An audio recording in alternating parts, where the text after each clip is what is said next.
Meet Arthur John Priest. No, he isn't famous for being a painter or for discovering some long-lost treasure. He didn't invent some cool gadget or break any world records. No, Arthur John Priest is famous simply for being unsinkable. Proving one can be both lucky and unlucky at the same time, Priest was involved in and survived several mishaps at sea, including the fateful maiden voyage of the Titanic. Priest was not a rich man interested in sailing for pleasure. He was part of the working class, employed as a stoker or fireman, stuck for hours within the hot bowels of large steam-powered vessels. His job was dirty and difficult. He was responsible for keeping the furnaces lit, feeding them coal to ensure enough steam was produced for the engines to work. He had to be careful about not overheating the system or setting fire to the whole ship. The furnaces had to be carefully watched and constantly fed. He breathed it all in a while, working and fighting with the sweat and the dirt. He would often work shirtless because of the heat and was always covered in black coal dust. And when he finally had a break, his shared living quarters were nearby in the same part of the ship. He must have been good at his job, though, because he had no trouble finding work. But wherever he went, bad luck seemed to follow. The first incident was a mild one. As a young man, Priest worked on the RMS Asturias. The passenger liner first set sail in 1907, traveling between Southampton in the UK to Buenos Aires in Argentina. At some point during its maiden voyage, the ship suffered a small collision. The damage was bad enough that the ship returned for repairs. Thankfully, there were no reports of any serious injuries. Priest, unfazed, simply went to work on another ship, but his bad luck lingered on the Asturias. In 1914, the Asturias became a hospital ship, helping care for sick men and women around Europe while bringing them home to England. But in March 1917, at just around midnight, the ship was struck by a foreign object. Its hull was breached and the engine room flooded. The captain ordered everyone to abandon the ship, sending crew, patients, and health staff scrambling for the lifeboats. The vessel was still moving, powering through the water because the main controls, located within the flooded engine room, could not be turned off.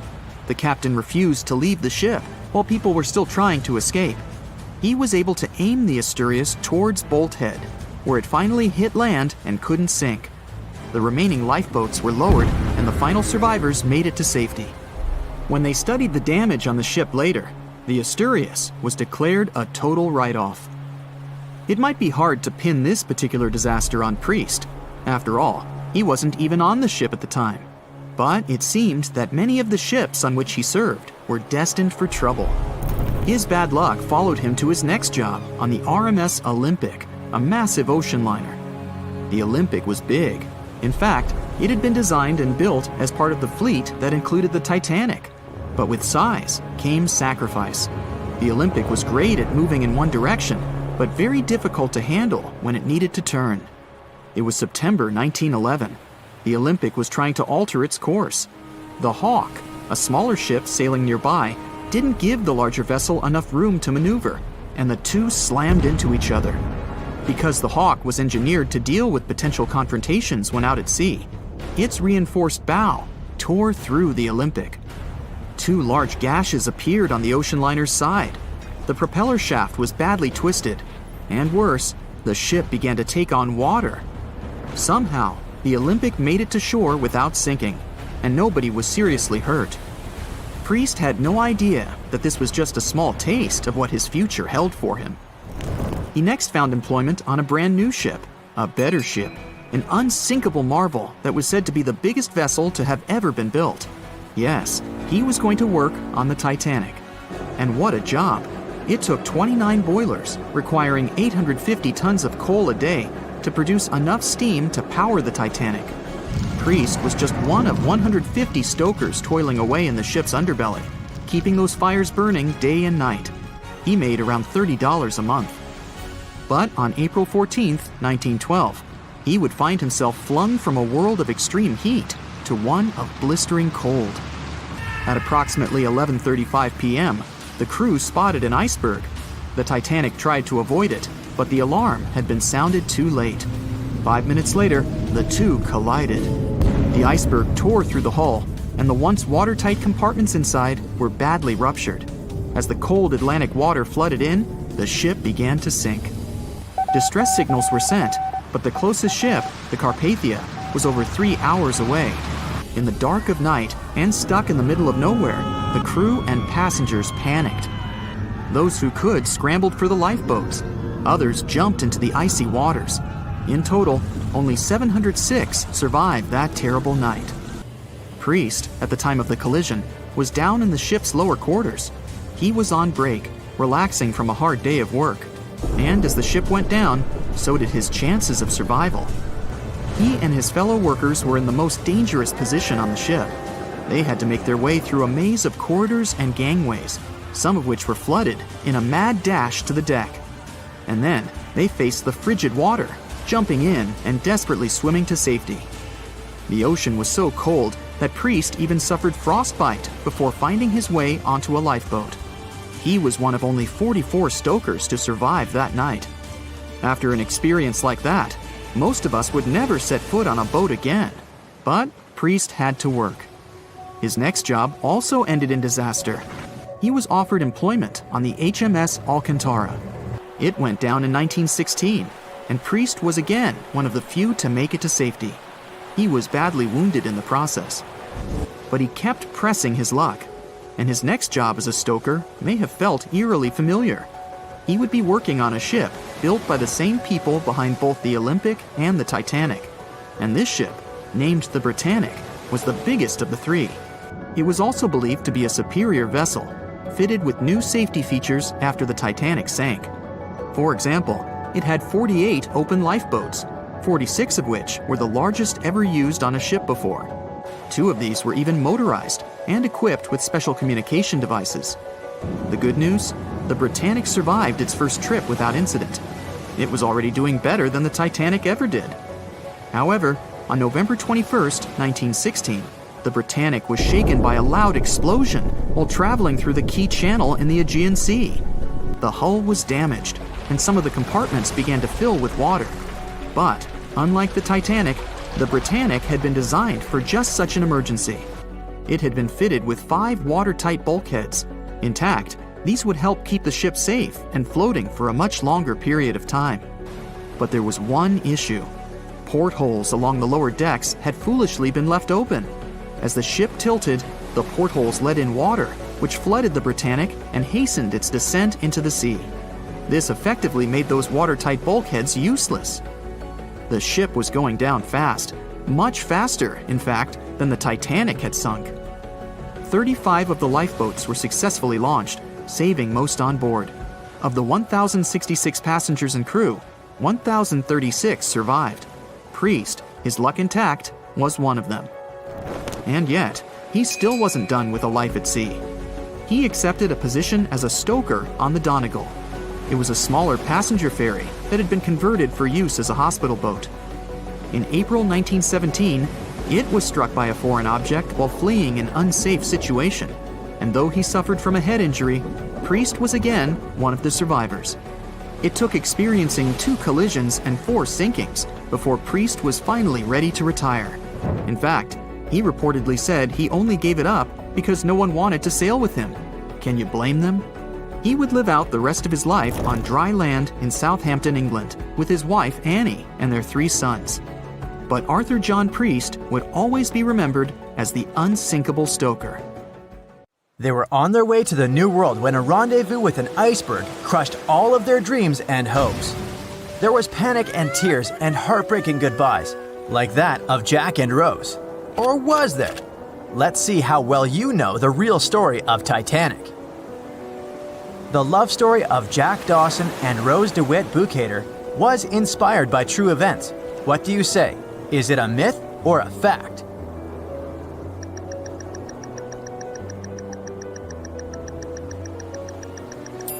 The most emotional Titanic love story was actually all made up by the screenwriter and director of the famous movie, James Cameron. Some passengers featured in the movie were real though, and by a mere coincidence, there was a J. Dawson on board. His name was Joseph, not Jack, and he worked as a coal trimmer. The most expensive object lost with the Titanic was a painting by Pablo Picasso. What's your take on this one?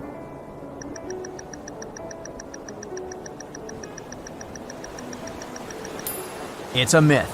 Another one given to us by the famous movie.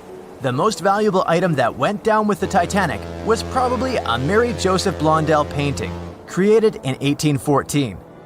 Some other valuable items were a violin that belonged to Wallace Hartley, the musician who insisted that they had to play till the very last moment.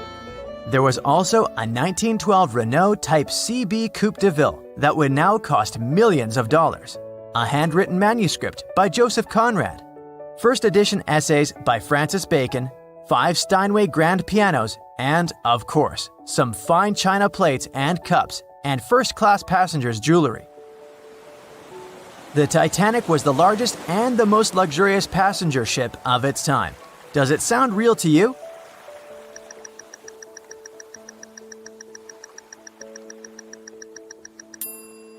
Yep, it's totally true. In April 1912, the Titanic was the largest ship ever built. It was 882 feet long and had a maximum passenger capacity of 2,435 people. That's not a lot compared to the largest cruise ship of today, the Symphony of the Seas. It's just a bit longer than the Titanic, but has more than double the passenger numbers. And yes, no other cruise liner has probably beaten the Titanic in terms of luxury to this day. It costs more than $200 million to build in today's money. The tickets were also quite expensive. Duh! First-class tickets ranged in price from $1,700 in today's money for a berth up to $50,000 for one of the 2 parlor suites. Second-class tickets were $700. Third-class passengers had to pay between $170 to $460. Most of the passengers of the unsinkable ship managed to survive. True or false?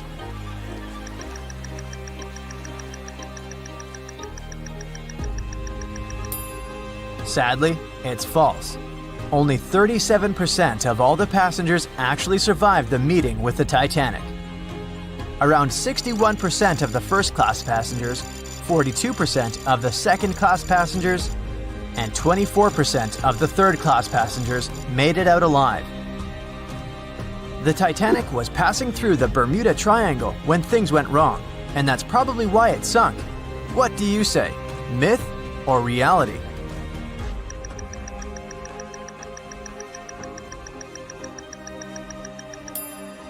It's 100% a myth. The Titanic never even came close to the Bermuda Triangle. The liner sank about 400 miles south of Newfoundland, which is a huge distance to the north of Bermuda, the infamous area where ships and planes disappear without a trace. We might have the moon to blame for the sinking of the Titanic. True or false?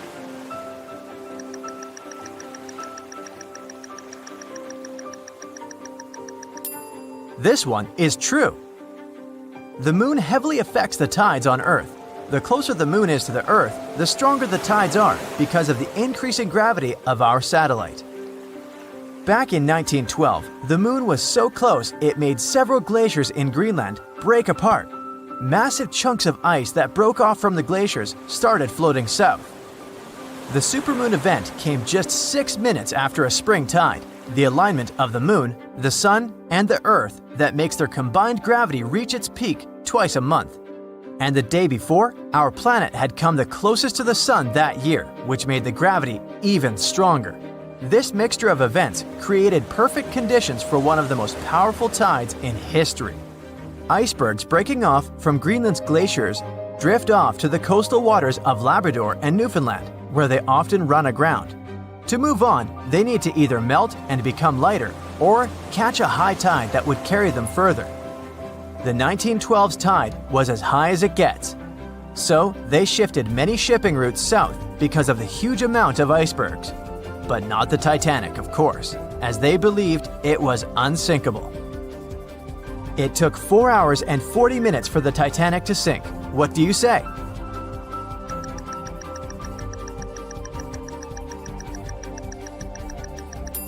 It's false, and if you're a Titanic expert, you definitely know it was actually 2 hours and 40 minutes. And this was slow enough, given the damage caused by the iceberg. It didn't sink faster, thanks to the ship's construction. There were 16 watertight compartments in the lower part of the ship. They worked as a lifeline. When the iceberg crashed into the hull, it broke into 6 boxes. The Titanic could have stayed afloat only if 4 compartments had been damaged. Water filled the first 6 compartments within 1 hour. During this time, the ship tilted slightly to the right side. Then, water began to flood the 7th box when all 6 boxes were filled. And from that moment, the sinking rate was growing with every second. The ship's bow sank under the water, and then the stern filled up. One of the leading reasons for the Titanic tragedy was signal rockets. True or false? What's your take on it?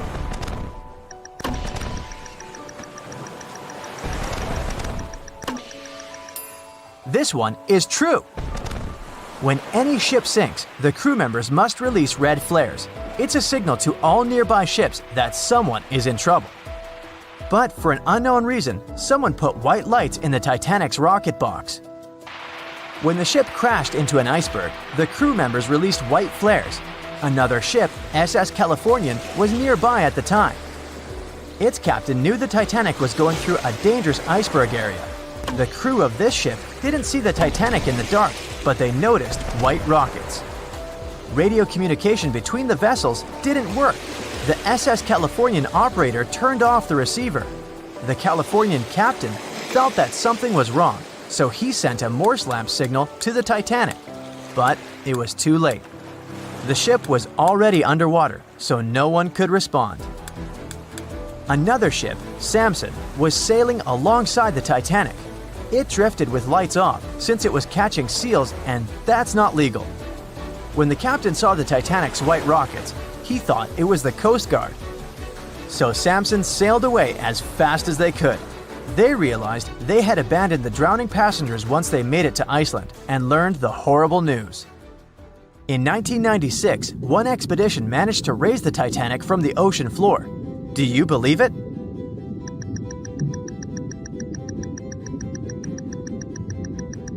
If you don't, you're right. There were different ideas on how to raise the Titanic, from doing it with compressed air to putting it in wire mesh and covering it with liquid nitrogen, or using giant magnets. The only real attempt to raise the Titanic was made in 1996, and it failed dramatically. The expedition's goal was to lift a part of its hull, weighing about 21 tons.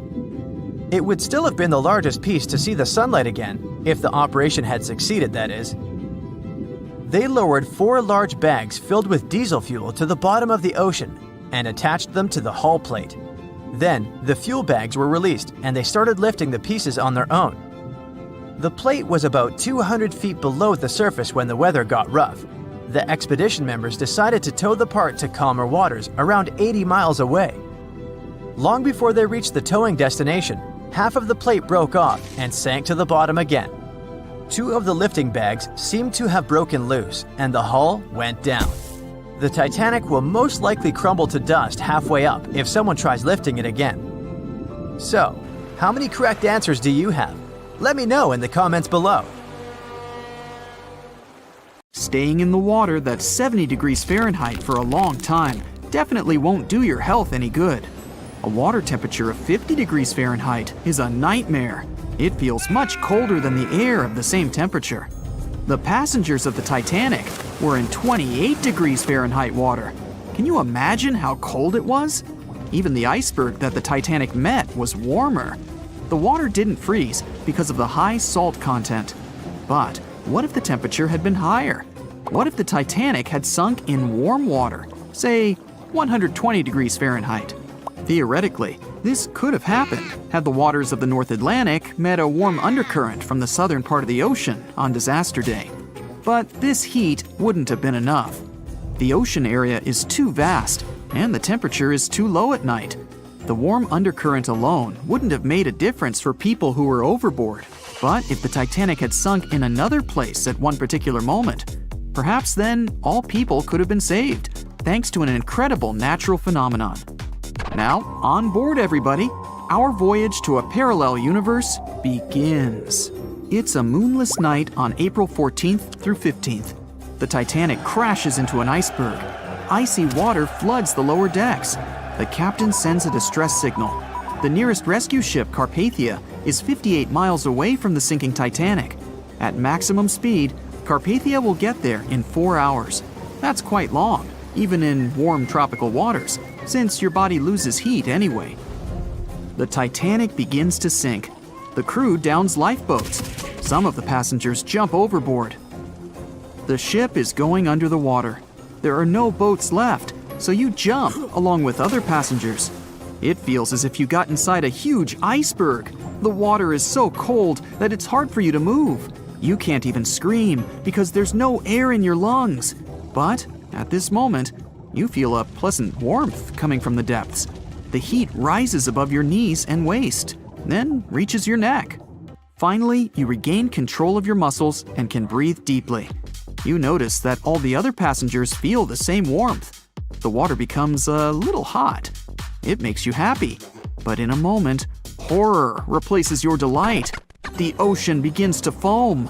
And not because of the high temperature, but because something is rising from the ocean floor. You hear a heavy, low sound coming from the depths. It's not a sinking Titanic, but something bigger. You can see a huge iceberg nearby. It's melting, and a huge chunk is breaking off from it. 1,000,000 bubbles appear on the surface. Then you feel something hit you in the leg. Thousands of strange lightweight rocks are rising from below. There are also massive plates among them. People use them as lifeboats. You climb on one of those rocks and look at the ship. It doesn't sink, since all the water is bubbling and pushing the vessel up. You take one of the small rocks and understand everything. It's pumice. An underwater volcano has woken up right under the ship. Thousands of tons of volcanic rock are floating to the surface. When it erupts, its magma shakes the entire space, heats the water, and destroys the seabed. But it doesn't result in anything destructive on the surface. The enormous pressure of hundreds of millions of gallons of water suppresses the volcano's power. Molten rocks of the Earth's crust are pressed against the seabed, and pumice rises to the surface. And here's why it happens. The upper part of Earth consists of many solid parts, tectonic plates. These plates collide with each other and divide. And when one part separates from another, the magma immediately comes up. So, all volcanoes are these unstable fault sites. If the Titanic had sailed over one of these areas during an eruption, many passengers would have been saved. Back in the parallel universe, you notice the Titanic starts sinking again. The water is no longer bubbling. The volcano has gone out. In a matter of seconds, the ocean turns icy again. Fortunately, you have your pumice lifeboat. This is enough to wait for rescuers. But let's imagine a situation with no underwater volcano and an iceberg. A situation when the water was warm from the very beginning. One of the engines in the motor compartment of the ship breaks down. Several pipes burst because of increased pressure, and now there's a crack in the ship's body. Water is filling the lower decks. The ship is sinking. People evacuate on lifeboats. There's less panic since the night is warm and no one is freezing. Each passenger gets a life jacket. The ship is breaking. You understand that you have to jump. The Titanic goes underwater. Many passengers fall overboard in horror. They dive into the dark ocean and immediately come to the surface. Panic and complete chaos take over. The ship disappears in the dark, and finally, it's all silent. A few minutes pass, and you notice there's no panic at all. The water is warm. Almost all passengers have life jackets. Someone is floating on the wooden ship wreckage. After a couple of hours, the water no longer seems so comfortable. The ocean takes away your body heat. To keep warm, passengers swim closer to each other in a tight circle. Yeah, now it's quite possible to wait for another couple of hours till the rescuers come. People on lifeboats sail closer and take those who freeze on board. Passengers take turns, 20 minutes in the water, then 20 minutes in boats. It's essential not to take your clothes off. Even a wet outfit helps keep your body warm for longer. And when it seems that everyone is saved, Somebody screams. A girl in a boat looks scared. She trembles with fear and points her finger into the black water. Passengers try to see what's there and notice a triangular fin. 1, 2, 3. There are so many of them! The noise of the sinking ship has attracted a group of sharks, and now they are circling the survivors, hoping to satisfy their hunger. They're swimming slowly. It doesn't look like they're going to attack. But you should keep your eyes open, as these fish are some of the world's most aggressive and dangerous sharks, the bull sharks. They can be agile, fast, and unpredictable. They don't swim in the cold waters of the Atlantic, but the water in this parallel universe is perfect for them. The sharks are strong and sturdy. They create the illusion of slowness to relax their prey. They're called bull sharks because of their short, blunt muzzle, like that of a bull, and they like to hit a target or other sharks with their forehead. Several fish are ramming boats. Someone falls into the water. Fortunately, people help them back on board. The sharks aren't going to retreat. Chaos and panic ensue. People are screaming and splashing the water with paddles to scare away the fish, but it doesn't help. One of the sharks opens its toothy mouth and clings to a boat. At this moment, you notice more fins nearby. A pack of great white sharks arrives at the party. They are some of the most dangerous animals on the planet. They're big, fast, and strong, and their 300 triangular teeth lined in several rows are sharp as blades. Great white sharks swim around the boats and scare away the bull sharks. You fall off the boat and see a big fin approaching you. Fear awakens the survival instinct in you. You're trying your best to swim away from the shark as far as possible. Of course, it's useless, since the shark is much faster and will definitely catch you. You feel your foot touching the shark's nose. The other foot gets into the toothy mouth. You scream in horror. After a second, the shark lets you go. Great white sharks rarely attack people. If they bite, it's just to test you. After all, the shark's favorite prey is seals. It simply loses interest if it realizes you aren't a seal. But if the shark is starving, it doesn't matter to it what kind of prey you are. Lucky for you, this one is not like that. Those survivors in the boats have almost nothing to fear either. Great white sharks don't attack them. They can push boats slightly, but only to test them. The great white shark is swimming away from you. But a bull one appears, and it looks like it's hungry. The shark is swimming towards you, opens its mouth, and a loud ship horn penetrates the water. This is the RMS Carpathia that has come to the rescue. All the sharks swim away scared. All passengers are saved. Back in our universe, another ship that had been nearby could have saved the passengers much earlier. But that's another story. On April 10, 1912, crowds gathered at Southampton Beach to wave off what was, at the time, the world's largest and most prestigious ship, the RMS Titanic. The cost of the most expensive first-class parlor ticket was $4,350. That's around $70,000 in today's money. But barely 5 days after steaming away, the ship was swallowed by the Atlantic Ocean. So let's rewind and go back to what actually happened on that fateful night. The captain wanted to set a speed record for the ship's maiden voyage and arrive early. The ship was deemed unsinkable, so he went full throttle into the dark Arctic waters. After spotting the 100-foot iceberg, the crew desperately tried to steer the vessel away and avoid the collision, but the Titanic was traveling too fast, and the iceberg tore down the side of the ship, creating a huge opening in the hull. It wasn't a continuous rip, and damage was caused in several places. In total, the damage spanned along an area of around 300 feet. But the ship's designers had prepared for the prospect of a collision and added watertight compartments down each side of the ship to act as a buffer zone. 4 of these compartments could be breached and the ship would still stay afloat. But because the iceberg tore down the side of the Titanic, it ripped holes in 6 compartments. The compartments didn't extend up the total height of all decks and weren't actually sealed at the top.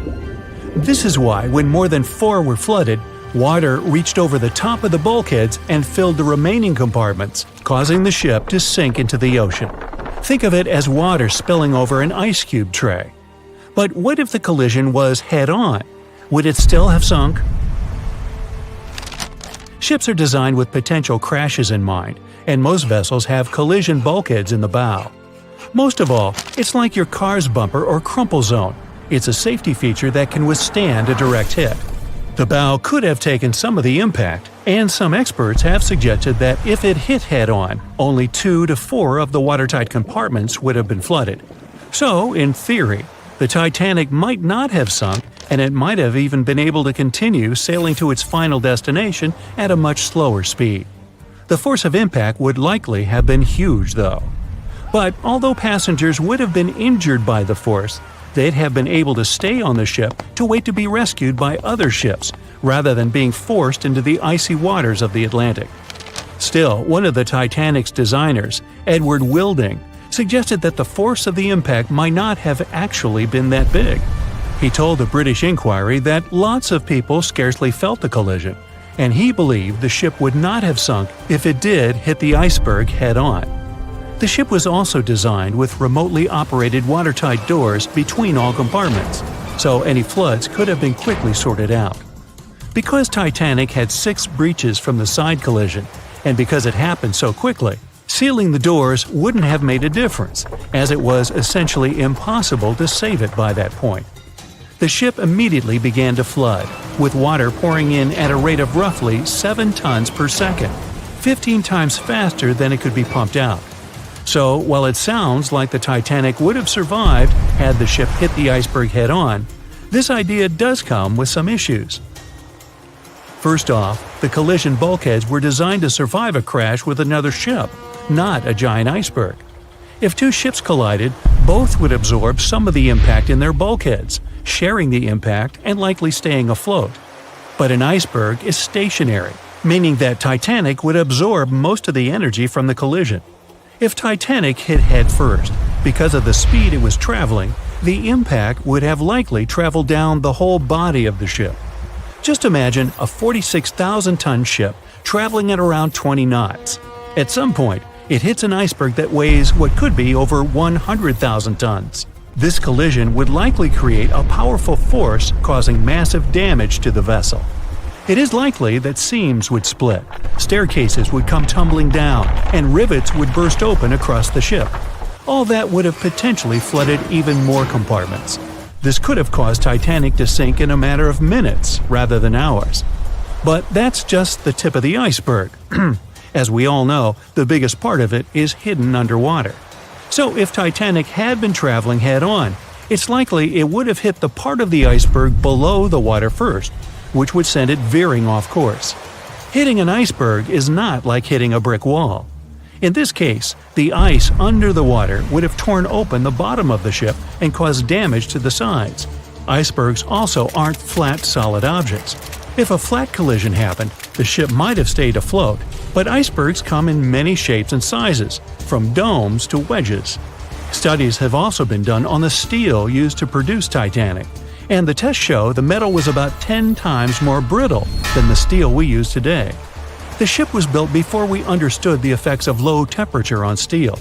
The old steel used to make the vessel would not bend when faced with freezing temperatures, but break. Recovered pieces of Titanic's hull plates show that the hull just shattered on impact. Hitting head-on would also cause a very severe and abrupt stop, so even if the ship hadn't sunk, there would still have been major issues. Think about when you suddenly hit the brakes on your car, or when the bus stops while you're walking down the aisle and you get flung forward. Passengers would have been thrown across the ship, and because the crash happened at night, most people were sleeping, so wouldn't be able to effectively prepare for any sort of impact. This would result in injuries for most people on board.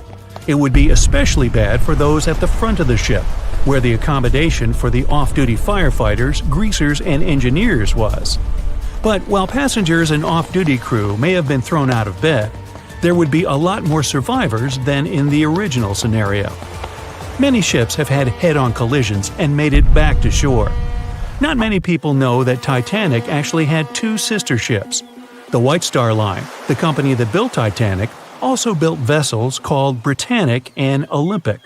Captained by Edward J. Smith, who would later helm Titanic, the Olympic set off on its maiden voyage in June 1911.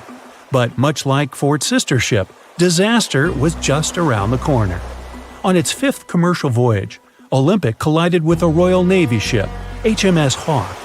While the Olympic received damage to its side, Hawk crashed into the other vessel head-on.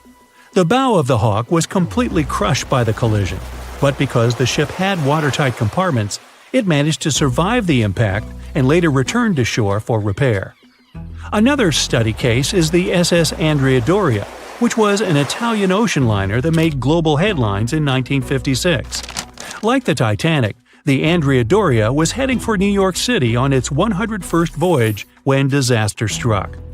On July 25th, the vessel collided with the 524-foot Swedish passenger liner Stockholm. The Stockholm hit the ship head-on, but the point of impact for the Andrea Doria was on its side. The front of the Stockholm was completely smashed, but because the impact was on its hull, it managed to survive. The Andrea Doria, however, sadly sank due to the collision being on the side of the ship. So these cases could suggest that maybe the Titanic would have survived had it hit the iceberg head-on. But we have to remember that the Titanic hit the thing full speed, whereas both the Olympic and the Andrea Doria were traveling slower. No one could ever have imagined that the unsinkable Titanic would collide with an iceberg, except for one man, William Thomas Stead. Well, not directly, of course. It's not like he jolted out of bed one day, envisioning the fall of the Titanic. Rather, he wrote an empowering short story called How the Mail Steamer Went Down in Mid-Atlantic by a Survivor on March 3, 1886, 26 years before Titanic sank. Okay, let's do a super quick recap. Titanic was traveling from Southampton to New York in April 1912 in the North Atlantic. The ship hit an iceberg, and less than 3 hours later, it was completely underwater. Out of 2,208 people on board, just 706 survived due to the limited number of lifeboats and icy cold water. Another passenger ship, Carpathia, heard the distress call, picked up the survivors, and brought them safely to New York. The short story William Stead wrote was about Thomas, a British sailor, who got on a passenger liner bound for the U.S. At one point, the protagonist realized there weren't enough lifeboats for everyone on board the ship in case something happened. A couple of days later, heavy fog covered everything in sight. Luck was not on the liner's side, and it collided with a stray ship, just like Titanic struck an iceberg. Only 200 out of the 916 people made it safely to the U.S. The main character managed to survive by jumping into the water and climbing into one of the lifeboats.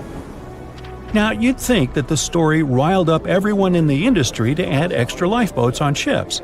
But sadly, it received very little attention when it was published. Even more tragically, William Thomas Stead was on Titanic when it sank, and he didn't make it. The survivors who knew Stead mentioned that he had always been cheerful and had loved to chat during meals. He complimented the ship's design and how sturdy it was. Witnesses also talked about how he had been helpful when the ship had been sinking, having given his life jacket to someone else. He was a journalist by profession and was on his way to New York for a ceremony. One of his most important contributions to modern journalism was the use of illustrations in every newspaper article. He also introduced newspaper interviews, and they're still used to this day along with illustrations. But this story wasn't the only published work that predicted the disaster. Morgan Robertson was an author and former ship captain who wrote short stories and novels. His most notable novella is The Wreck of the Titan. It's also known as Futility. The book was written in 1898, 14 years before Titanic. It was a fictional story about the Titan, an ocean liner similar to Titanic, which was crossing the North Atlantic.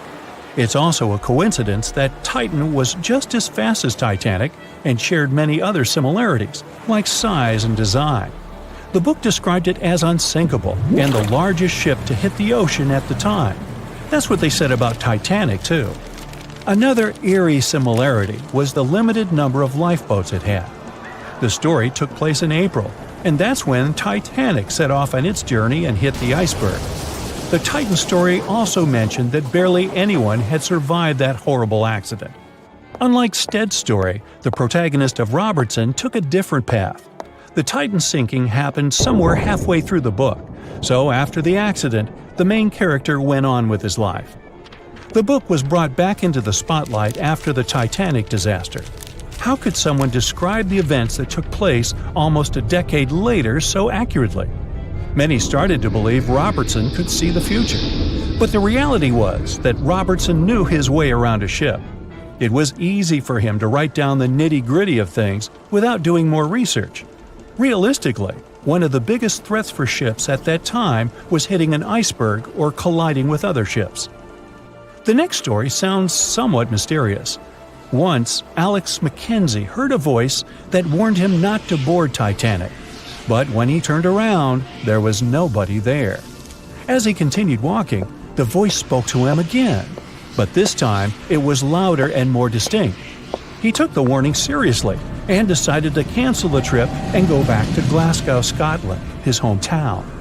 His grandparents weren't too happy to find him back home instead of on Titanic. After all, the ticket was very expensive. That disappointment very soon disappeared when they heard that the ship had struck an iceberg. John Coffey was a member of the crew of Titanic, but he decided to ditch the ride when the ship stopped at his hometown in Queenstown, Ireland. His inner voice told him to get off the liner, and he did. He was only 23 at the time, and for someone his age, it could be a major career boost and an opportunity to grow. Despite the horrible tragedy, the guy signed to work with the RMS Mauritania just months after the Titanic sinking. Talk about commitment. Some added info was revealed about what may have contributed to the fall of Titanic. The constructors insisted that the ship was unsinkable, but many people later theorized that the vessel's steel plates had been too frail for the freezing Atlantic water. It may have caused the rivets to pop, allowing ocean water to seep inside. Another theory is that there may have been a fire in the hull of the Titanic that had been raging for 3 weeks before the voyage. The fire softened the steel, allowing the iceberg to cut through it like a hot knife through butter. Some pictures before the ship set off on its journey show black marks on the hull, which could have been caused by fire. Either way, the iceberg would have caused significant damage in any case, no matter if there was a fire or not. Some people also blame those who designed the Titanic. The ship was built with large joints at the bottom, which probably snapped easily during the collision. Of course, these are all theories, but we know for a fact that the iceberg was the main character of this drama, and that the works of Stead and Robertson should have been taken seriously. Either way, this should be a lesson for the future, helping to prevent similar tragic accidents. By the way, ocean liners and passenger ships wouldn't exist if it hadn't been for Thomas Newcomen. In 1712, he invented a steam engine that was so strong it could produce enough energy to power a ship. And a century later, in 1819, the first steamship traveled across the Atlantic Ocean to Liverpool, UK. It only took the vessel 29 days to cross the ocean. The passenger ship industry boomed in the early 1900s when it became easier for people to move to America or go on holidays. As decades rolled by, the use of aircraft stole the spotlight from passenger ships since planes were faster and more efficient. Nowadays, it's quite rare for a passenger ship to collide with anything in open water. Modern technologies can detect anything that can pose a threat and even predict stormy weather. Cruise ships these days are giants compared to the vessels of Titanic's era. Modern ships can carry almost twice the number of passengers and have amenities folks back then could only dream of. Most cruise ships these days have several restaurants to choose from, multiple swimming pools, and game rooms to catch a break. If you're in the mood for some fun, you can watch live performances. Don't forget about the helicopter pad, because why not? Don't worry if you start feeling unwell. The in-house doctors are always there to help any passenger in need. And these ships are only going to get bigger. Putting Titanic and a modern cruise ship side by side is like comparing a Corgi to a Doberman. Back then, Titanic was the biggest and most cutting-edge vessel anyone could dream of. So, who knows what the future of cruise ships can hold? We might even have entire cities floating around. That would be a really big boat. In the Titanic movie, you won't see any fumes above the fourth funnel of the legendary ocean liner, and it's not a mistake. Back in 1911, the year before the Dream ship's departure, large ships would mostly sail with 4 chimneys.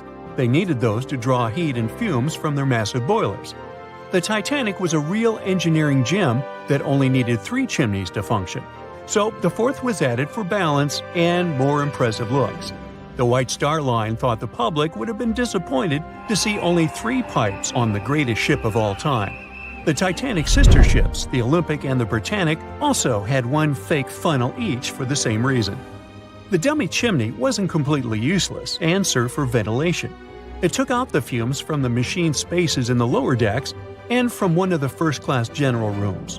1 big ventilation funnel, instead of several small ones, helped to declutter the upper decks and left more open space for passengers to enjoy their strolls. When Titanic went down, the funnels, each weighing 60 tons, went down with the rest of the ship. They were made extra tall to make sure the passengers weren't covered in the suit being ejected. Their height and weight let them stay in the upright position. The forward funnel, followed by the others, fell only when the ship went for the final dive. Those chimneys were much lighter than the bow, so they spread among other debris. The light material they were made of flattened once it hit the bottom, and the iron-eating bacteria living deep down took care of it later. The bow of Titanic remained intact when it hit the seabed, but the stern was completely mangled. When the famous ocean liner hit that iceberg, things got really messy. It took the future movie star a whole 2 hours and 40 minutes to submerge completely. The collision let water flood 6 out of 16 watertight compartments. As the water gushed into the starboard side, the ship started to tilt down in the front and a bit to the right. By midnight, the damaged compartments were spilling water into others, and it was chaos because these compartments were only watertight horizontally. Soon enough, water started flooding through the anchor chain holes, and by 2 a.m., the bow was sinking, and the stern's propellers were lifted out of the water. The ship kept flooding until the moment the bow went underwater, and the stern shot up almost 45 degrees. The weight of those massive propellers stressed the ship's midsection. The steel just couldn't handle it and failed. Survivors described that moment as some loud noise, like breaking china or falling gear. That was the Titanic's upper structure giving in. By 12 past 2 a.m., the bow and stern were only connected by the inner bottom structure. Minutes later, the bow, weighing almost 16,000 tons, broke loose from the stern. The stern rose sharply to an almost vertical position and started sinking slowly. By 2:20, it disappeared underwater. The bow was cruising down at about 13 miles per hour and had hit the ocean floor almost a half an hour before the stern. The 2 parts of the Titanic now lie 2,000 feet apart, pointing in different directions. The bow remained mostly intact, just covered in mud. The stern turned into a tangled wreck because of the implosions it went through during the descent. The air trapped within the structure just couldn't handle the increasing pressure of the water deep down. Signal rockets played a big part in the Titanic's tragedy. When a ship goes down, you're supposed to shoot up red flares to signal trouble. But someone decided to stock Titanic with white lights instead of the usual red ones. So when the ship smacked into that iceberg, the crew fired off white flares. The SS Californian was passing nearby, and its captain knew the Titanic was in a dangerous iceberg zone. The crew didn't spot the sinking Titanic, but they sure saw those white rockets. The radio between the ships was useless because the Californian's operator switched it off. The captain had a gut feeling something was off, so he flashed a Morse code light signal at Titanic. But he received no reply because the Titanic had already gone underwater.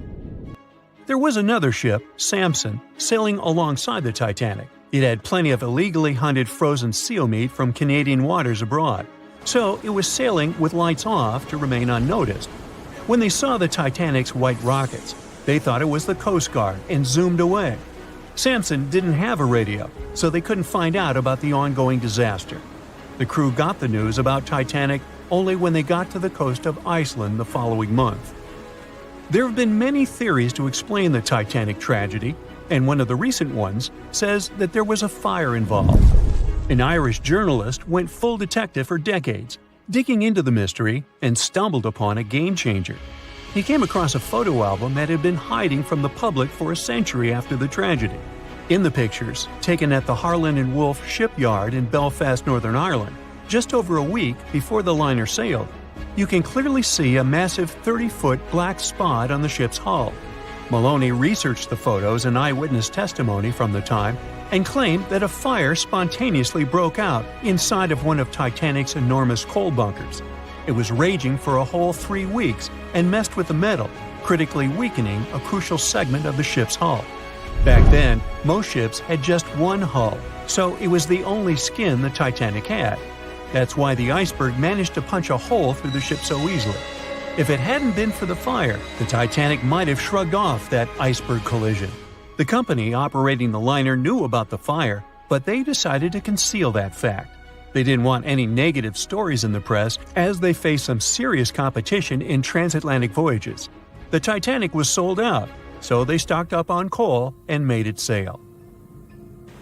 The moon might have also played a role in the sinking. Our satellite heavily affects tides on the Earth. The closer it is to our planet, the stronger the tides are because of the increasing gravity of the moon. Back in 1912, the moon was so close it made several glaciers in Greenland break apart. Massive chunks of ice that broke off from the glaciers started floating south.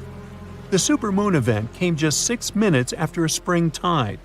During new and full moons, the alignment of the moon, the Earth, and the Sun makes their combined gravity reach its peak. And the day before, our planet had come the closest to the Sun that year, which made the gravity even stronger. This mixture of events created perfect conditions for one of the most powerful tides in history.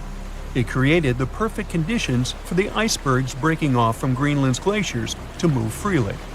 Opponents of this theory say that the difference in tidal force wasn't actually that big, and it couldn't have been the main cause of the sinking. The iceberg tore down the side of the ship, leaving a huge opening in the hull. It wasn't a continuous rip, and damage was caused in several places. Some experts believe the ship would have survived the iceberg if it had hit head-on. The Titanic had watertight compartments designed to prevent flooding in case of a collision. Only the first 3 or 4 of these compartments would have been flooded. This could have helped save a lot of lives. Supporters of this theory put the blame for the disaster on First Officer William Murdoch. Huge, fast-moving ships don't just turn in a matter of seconds like a speeding car. It takes minutes. When Murdoch realized the collision was inevitable, he tried dodging left to avoid a direct hit. But despite his efforts, the ship still collided with the iceberg. You know the rest. So in 2017, over 25 million people boarded cruise ships all over the world. Now, if you're keeping count, that's more than the total population of Greece. It's become America's favorite choice when it comes to going on vacation. It's easy to see why hopping aboard a cruise ship becomes more popular each year. Heading out on a cruise is also coming back in style with newer generations. 2/3 of Gen Y and Millennials say that cruising is their new preferred type of vacation. How's that? Well, let's see. It's easy to plan in advance. On board, you can find activities for all family members, and you get a chance to visit several different destinations in one trip. An added bonus of booking a cruise? You can sample various places for a future time off. The entertainment on board is often top-notch, providing passengers with an added taste of luxury. And the amenities and accommodations are generally very reliable. Not to mention that it gives tourists that feeling of actually getting away from everything that people strive for while out of the office. Royal Caribbean International is one of the largest cruise lines in the world, with just over 19% of the cruise market as of 2018. Its current fleet is divided into many different classes of ships, including the Voyager class, Radiance, and Quantum. The latest addition to the Royal Caribbean International's impressive fleet was built in 2018. Wonder of the Seas is now the largest cruise ship in the world.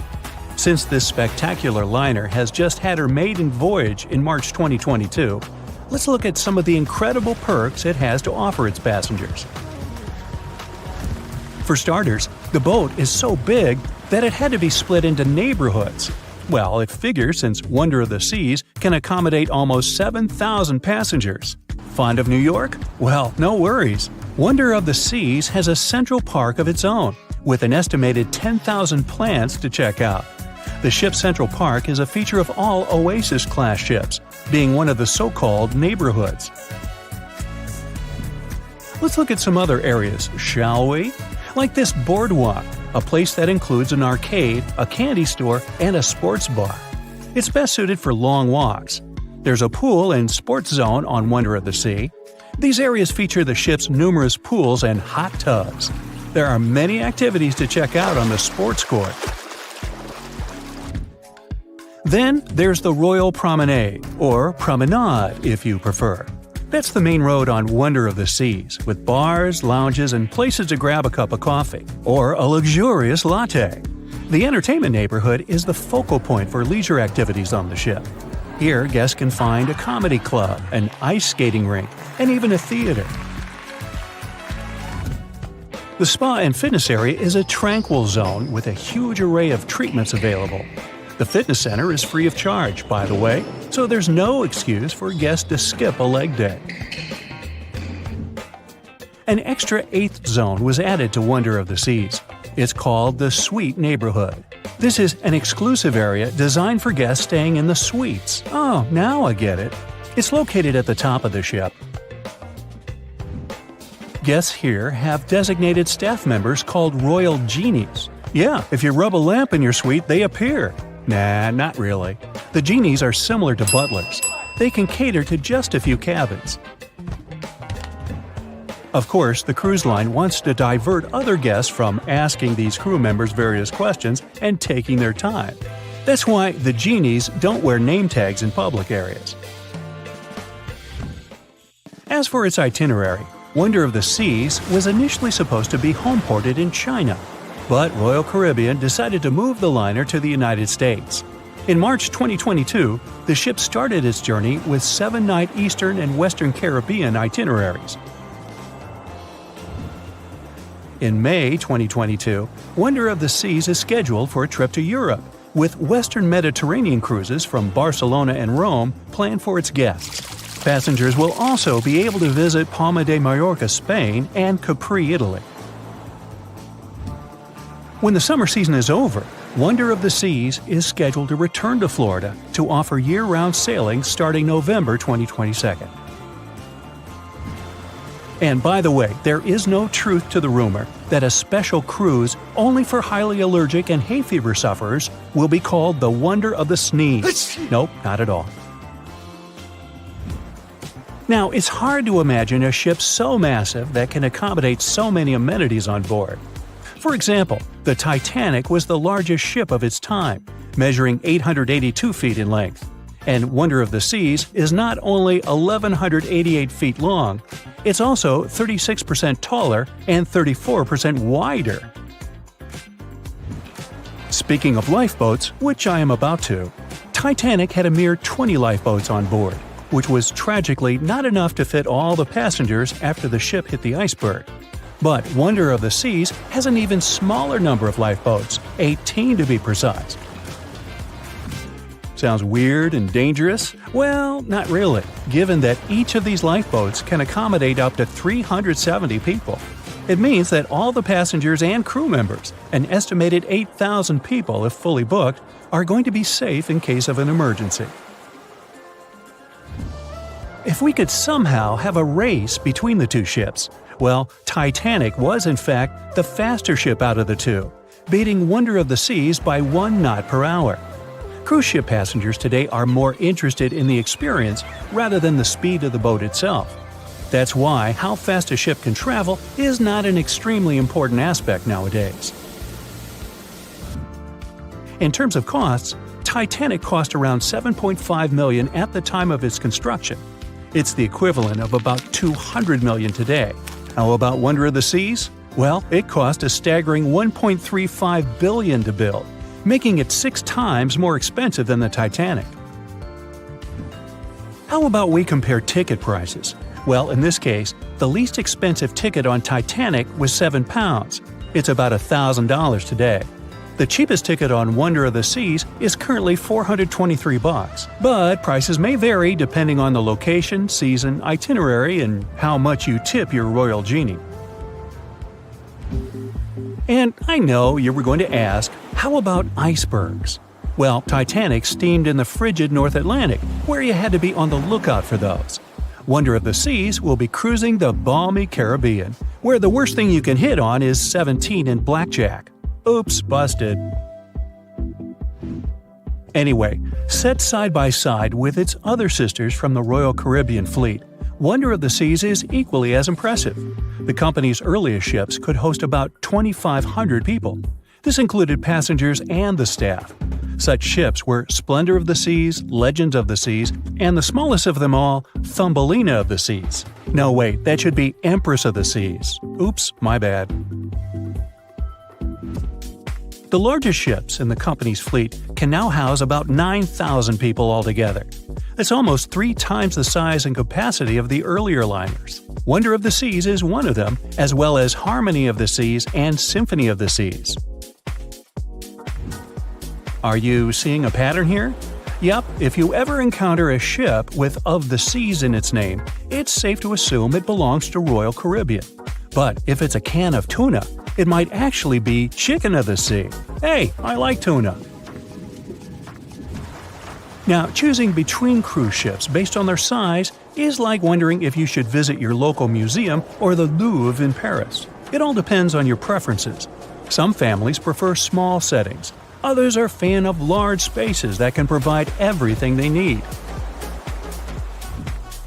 Historically, it's equally as exciting how far we've come in terms of maritime transportation.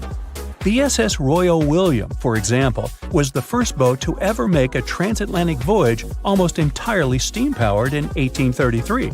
And it was a mere 160 feet long and could house roughly 155 passengers. And if the seas were calm, then they were housed less roughly. Similarly, the first modern megaship in the world was the MS Sovereign of the Seas. Launched in 1987, it was only 888 feet long and could carry a little under 3,000 passengers.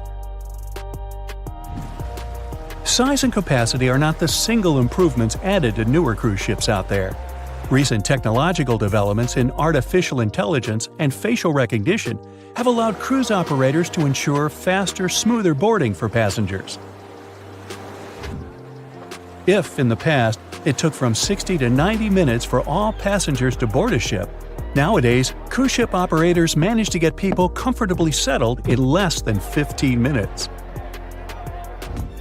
Now, I'm sure you're already eager to book a ticket, but let's look into some of the more interesting activities you can try on board Wonder of the Seas. This way, you'll know what you're getting yourself into. All Royal Caribbean ships have loads of artworks available for their guests to enjoy. But Wonder of the Seas goes above and beyond, even featuring statues of astronauts in key locations around the ship. You'll find the first astronaut looking through the glass at the promenade, while a second one is busy rock climbing at the boardwalk.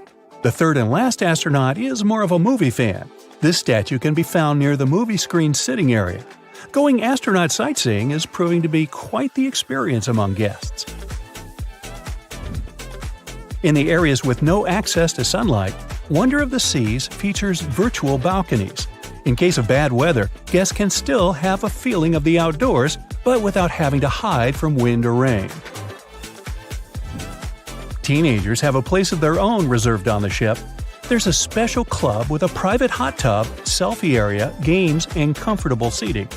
The inside part of this club features a vending machine, an interesting collection of literature, and tables for foosball. Well, sign me up. On April 10, 1912, the RMS Titanic set sail from England. But this wasn't the launch of a regular ship. The Titanic was the largest liner ever built at the time.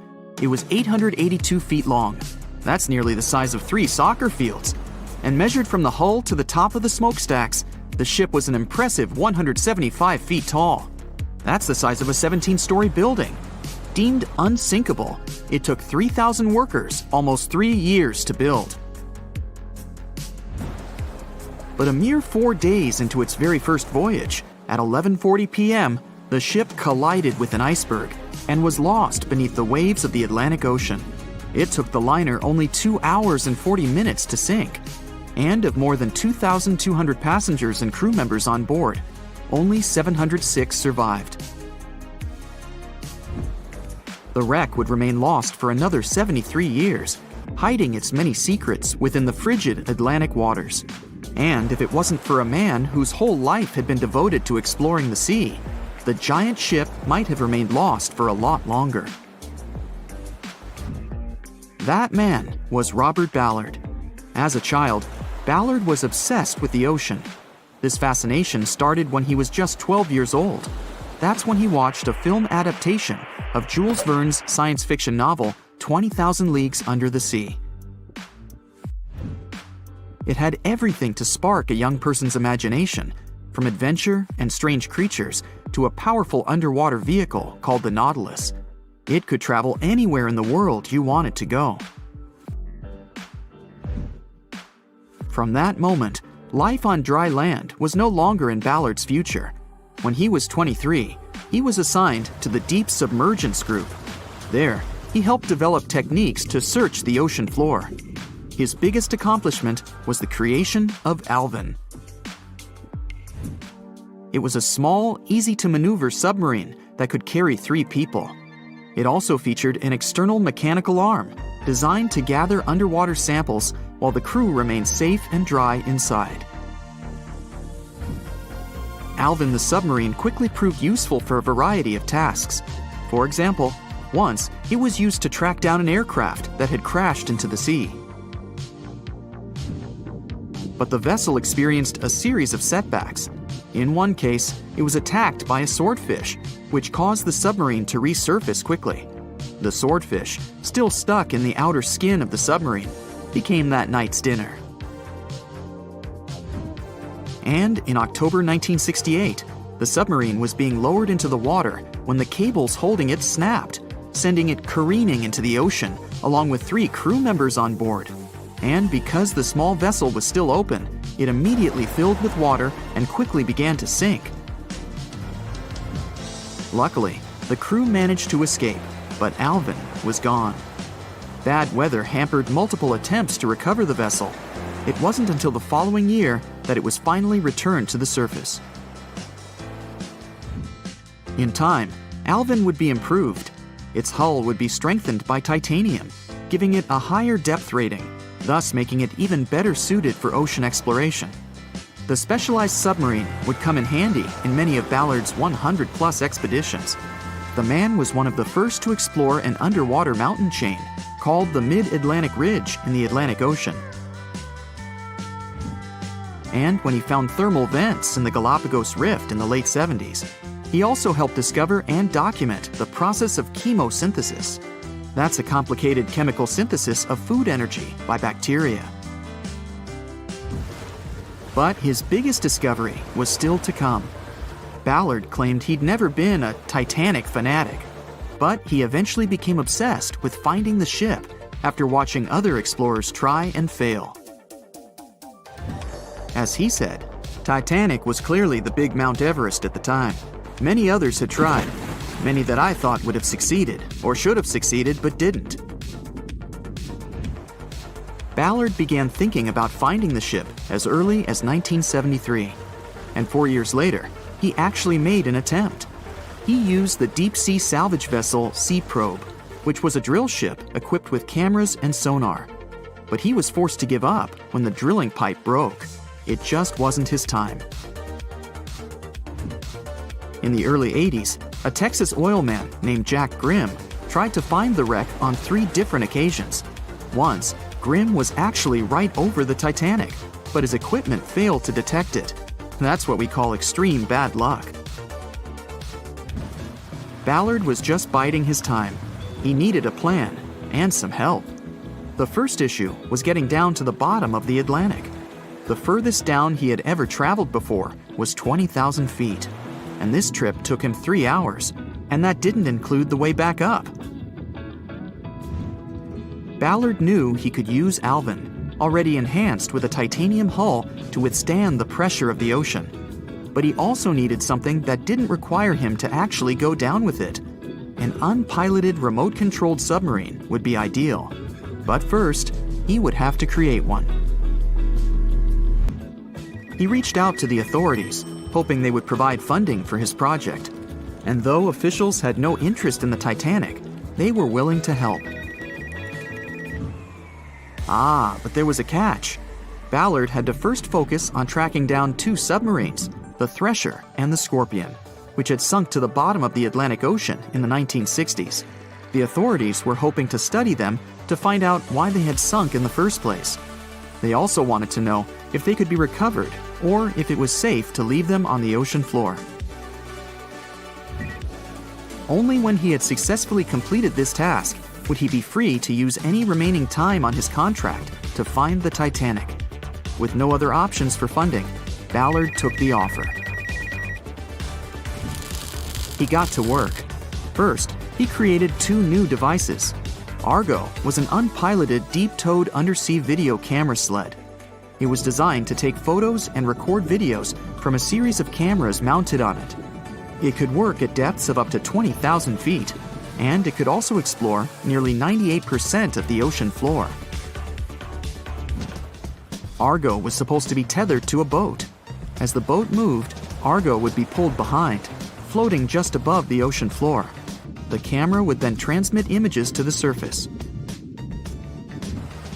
The second device was a small robotic vehicle called Jason Jr. It was also controlled remotely, which allowed the crew inside a submarine, like Alvin, to get closer to and photograph underwater objects. Ballard was now ready. He knew he had to find those submarines quickly, and it didn't take him long. Much to his relief, the search was relatively simple, and he was able to fulfill his obligations with 12 days to spare. With almost 2 weeks to devote to finding the Titanic, he set out to explore the ocean. He focused the search close to Newfoundland, Canada, pulling Argo along the ocean floor and reviewing the images it collected. And after a few days of nothing, they eventually found riveted hull plates and a boiler. Could this be it? The next day, a ship's large bow was revealed. On September 1st, 1985, Ballard and his fellow crew members realized they had finally found the infamous ship. The discovery resulted in a mix of emotions. Ballard was excited to be the first to find the Titanic's final resting place, but he was also overwhelmed by the sense of grief for those who had suffered when the ship had gone down. Over the next 4 days, the crew explored the wreck. They found the crow's nest, from where the iceberg had first been spotted. Plus, there was finally evidence of how the massive ship had split in two before sinking, with both halves of the ship found. There was furniture and dinnerware, and sadly, several leather shoes of those who hadn't made it to safety were scattered about the ocean floor. Ballard succeeded where others had failed and became an instant celebrity around the world. You'd think that locating the Titanic would be enough for one man, but not for Ballard. In 2019, he took on the challenge of solving another mystery, the disappearance of Amelia Earhart. Earhart had attempted to be the first woman to fly around the world. Unfortunately, she disappeared somewhere over the Pacific Ocean in 1937. She and her plane were never found. Ballard hoped that his luck with the Titanic would help with finding where Earhart had gone down, but his expedition failed to find anything. And though Robert Ballard has found more shipwrecks than anybody else, it's only the tip of the iceberg. It's estimated that there are over 3 million shipwrecks in the ocean, and Ballard has only located 100 of them. Now, in his late 70s, the man is hoping to encourage young people to continue his work of exploring the ocean and its many mysteries. In 1989, he started the Jason Learning Project to inspire grade school students to pursue science, technology, engineering, and math. He has his own research vessel called the EV Nautilus, after the name of the submarine in Jules Verne's novel. a fitting tribute to the story that inspired his career. You know SOS, don't you? 3 dots, 3 dashes, and 3 more dots. It's an easy enough signal to tap out in Morse code. It means save our souls or save our ship. The crew of the legendary Titanic had been desperately trying to send this signal for 2 hours the night of April 14, 1912. There were other ships not too far from the spot where the iceberg took down the mighty Titan of the sea. But the call for help seemingly disappeared before it could reach them. The passenger ship SS Mount Temple did pick up a signal and try to respond, but the Titanic never got the answer. So what was silencing the ship's cries for help? Some unknown Bermuda Triangle of the North Atlantic? Consider this. Eyewitnesses say the sky was painted with a brilliant aurora borealis that cold, fateful night. Beautiful, yes, but on that day, the northern lights may have sealed Titanic's fate for good. You see, the aurora borealis forms thanks to geomagnetic storms. Sounds complicated, but those are basically fluctuations in the Earth's magnetic sphere. And what causes those is the sun itself. The magnetic sphere is like a protective bubble that surrounds our planet. It blocks harmful solar rays, winds, and other cosmic dangers from reaching us. Without it, life on our planet wouldn't be possible. Earth would look more like Mars. You also have it to thank for compasses pointing north. Experts know the Earth's magnetosphere affects navigational equipment, or disrupts it. Which brings us back to the Titanic. Recently, a published weather researcher named Mila Zenkova proposed a theory that solar flares, which provoked a geomagnetic storm, could have played a major role in the Titanic's untimely demise. Solar flares make themselves known on Earth all the time. Some people are especially sensitive to the magnetic storms they cause. These unlucky folks can feel weakness, fatigue, headaches, and even mood swings. On usual days, the pressure is the same on both sides. The magnetosphere blocks all the bad stuff, and we're all happy. But sometimes, explosions occur on the sun. They can be massive, Earth-sized.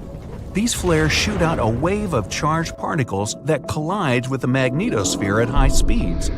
Our protective bubble then goes on the defense. It shrinks, deforms, and pushes those particles toward the poles. Enter those brilliant lights dancing above the Titanic that night. In the north, we know it as Aurora Borealis. In the south, Aurora Australis, or the Southern Lights.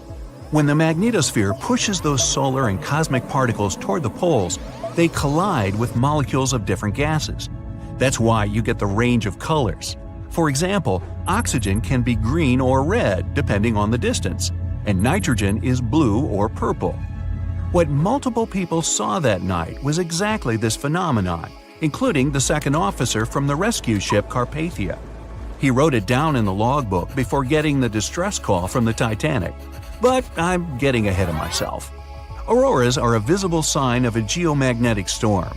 Now, about navigational equipment. This applies to satellite and radio frequency devices. Remember, they didn't have iPhones back in the Titanic days, so the average person couldn't notice their gadgets going haywire. But navigational devices and wireless telegraph did exist and were actively used. Rewind back to the Middle Ages, when sailors noticed that, on some days, compasses wigged out. The arrows spun in all directions, and people back then had no idea why. It wasn't until the 18th century when French scientists found out that such problematic days occur at the same time as black spots appearing on the sun. Solar flares, the mystery was solved. Now, the Titanic had the most advanced, well-known radio equipment at that time. They tested it thoroughly to make sure it worked for distances up to 2,000 miles away. Titanics passed them all. On April 10, 1912, the massive liner left Southampton and set off for New York. The very next day, the crew started getting the first reports of drifting icebergs and ice fields. They put dots on the map to mark the coordinates and let out a sigh of relief. All the troublesome spots were north of the Titanic's planned route. But after a couple of days, the warnings were moving farther and farther south, encroaching on the majestic ship. On April 14th, Captain Edward Smith decided to change course to the south in hopes of bypassing the ice. This ended up being a huge mistake. Enter the magnetic storm. If it was throwing the navigation equipment off, even by a tiny error of half a degree, the captain could have been mistakenly taking the ship right toward a cluster of icebergs. What's even worse, the radio operators ignored warnings coming from other ships. That, or they simply forgot to hand them over to the captain. As hired contractors from the radio company, they were more interested in transmitting paid telegrams from passengers on that luxurious liner. The radio transmitter kept going out of order that evening, probably because of all this private traffic. When it was finally fixed, operator Jack Phillips received another message from the SS Californian at 10:30 p.m. Their operator was trying to warn Phillips about the coordinates of drifting icebergs, but he paid them no attention. He was nervous and in a hurry. Was the magnetic storm to blame for his frayed nerves and bad mood? We can only speculate. But as you know, some people are more sensitive to these things. The weather was fine, the ocean was calm, the water was smooth as glass. Despite all the warnings, the ship continued to sail at a maximum speed of over 22 knots. An hour later, Titanic collided with the infamous iceberg. On April 15th at 12:14 a.m., in the middle of the night, Titanic's operators started to transmit the first emergency signals. The SS Californian was sailing just 20 miles from the Titanic. They could have easily come to a quick rescue. But 10 minutes before the disaster, the Californian's radio operator had gone to bed. He was the only one who understood Morse code on the ship. According to this new theory, the magnetic anomalies possibly blocked Titanic's messages to other ships. For example, the steamer SS La Providence didn't receive any signals from the sinking ship at all. Yet they were still getting transmissions from another giant, the Olympic, which was 500 miles from the Titanic. That night, the signals were acting strange. They simply got lost somewhere in space, or they were like a jumbled riddle, impossible to solve. The SS Mount Temple did get a message and rushed to Titanic's aid. But as fate would have it, the rescue ship got stuck in ice. She did arrive at Titanic's last known coordinates, but the luxury liner was nowhere to be seen. So were the coordinates accurate at all? The steamer Carpathia was about 60 miles away. At 12:30, their radio operator told the Titanic's crew they were rushing to help. The ship famous for coming to the aid, Carpathia, was going full steam ahead.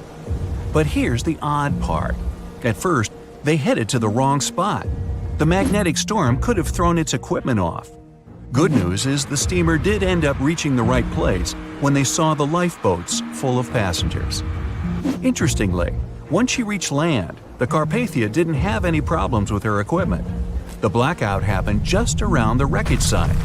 The following investigation blamed radio amateurs for blocking signals. We now might know otherwise. Zinkova explains that at that time, they didn't know exactly how and to what extent the sun influences the Earth. No one could have guessed that the sun could tamper with these massive ships' navigational equipment, especially one that had the best of the best at the time. There's another theory that even the moon could have played a role. Some researchers claim that in January 1912, our natural satellite was closer to the Earth than usual. It caused very strong tides and raised the sea level. Every year, icebergs break away from Greenland and stop around Newfoundland. But not that year. The increased water flow pushed them further for 3 months. And come April, they were right in the way of transatlantic ships. Unfortunately, it was a recipe for disaster when it came to the mighty Titanic. Meet Arthur John Priest. No, he isn't famous for being a painter or for discovering some long-lost treasure. He didn't invent some cool gadget or break any world records. No, Arthur John Priest is famous simply for being unsinkable. Proving one can be both lucky and unlucky at the same time, Priest was involved in and survived several mishaps at sea, including the fateful maiden voyage of the Titanic. Priest was not a rich man interested in sailing for pleasure. He was part of the working class, employed as a stoker or fireman, stuck for hours within the hot bowels of large steam-powered vessels. His job was dirty and difficult. He was responsible for keeping the furnaces lit, feeding them coal to ensure enough steam was produced for the engines to work. He had to be careful about not overheating the system or setting fire to the whole ship. The furnaces had to be carefully watched and constantly fed. He breathed it all in a while, working and fighting with the sweat and the dirt. He would often work shirtless because of the heat and was always covered in black coal dust. And when he finally had a break, his shared living quarters were nearby in the same part of the ship. He must have been good at his job, though, because he had no trouble finding work. But wherever he went, bad luck seemed to follow. The first incident was a mild one. As a young man, Priest worked on the RMS Asturias. The passenger liner first set sail in 1907, traveling between Southampton in the UK to Buenos Aires in Argentina. At some point during its maiden voyage, the ship suffered a small collision. The damage was bad enough that the ship returned for repairs. Thankfully, there were no reports of any serious injuries. Priest, unfazed, simply went to work on another ship, but his bad luck lingered on the Asturias. In 1914, the Asturias became a hospital ship, helping care for sick men and women around Europe while bringing them home to England. But in March 1917, at just around midnight, the ship was struck by a foreign object. Its hull was breached and the engine room flooded. The captain ordered everyone to abandon the ship, sending crew, patients, and health staff scrambling for the lifeboats. The vessel was still moving, powering through the water because the main controls, located within the flooded engine room, could not be turned off. The captain refused to leave the ship while people were still trying to escape. He was able to aim the Asturias towards Bolt Head, where it finally hit land and couldn't sink.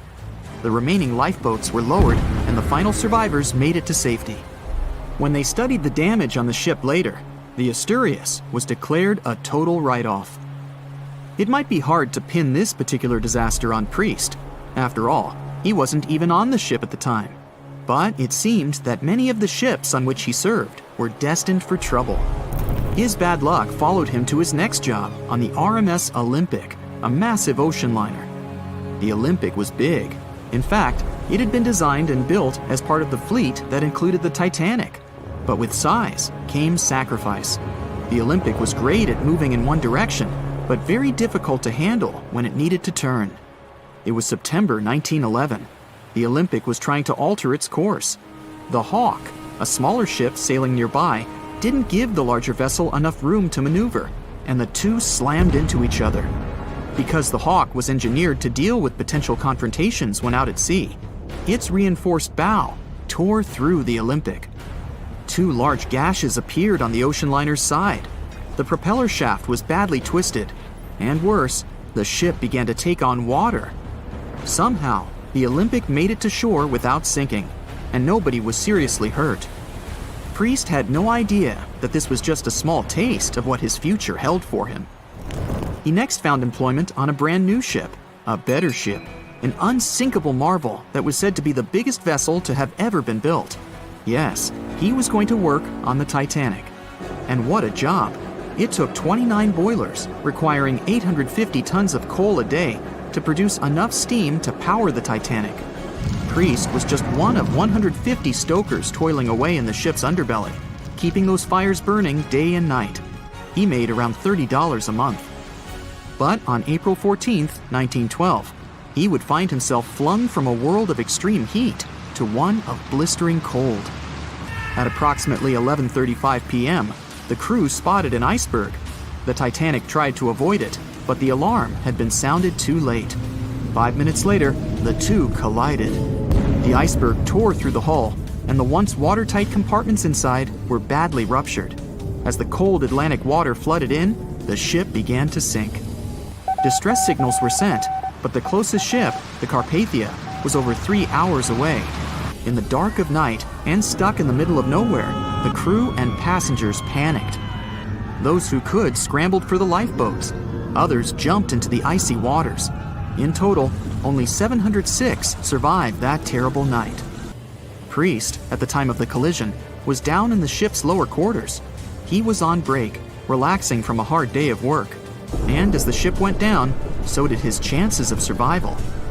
He and his fellow workers were in the most dangerous position on the ship. They had to make their way through a maze of corridors and gangways, some of which were flooded, in a mad dash to the deck. And then they faced the frigid water, jumping in and desperately swimming to safety. The ocean was so cold that Priest even suffered frostbite before finding his way onto a lifeboat. He was one of only 44 stokers to survive that night. After an experience like that, most of us would never set foot on a boat again. But Priest had to work. His next job also ended in disaster. He was offered employment on the HMS Alcantara. It went down in 1916, and Priest was again one of the few to make it to safety. He was badly wounded in the process.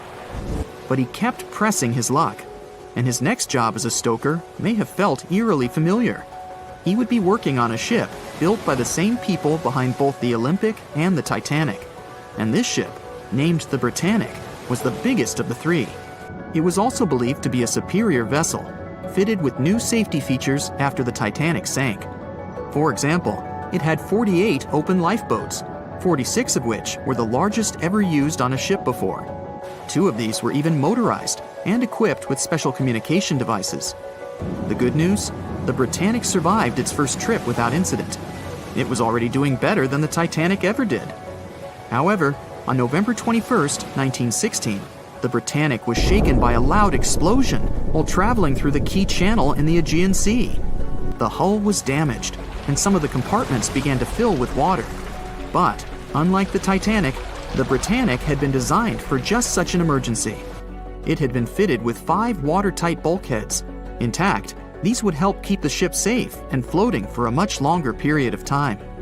But there was one issue. Portholes along the lower decks had foolishly been left open.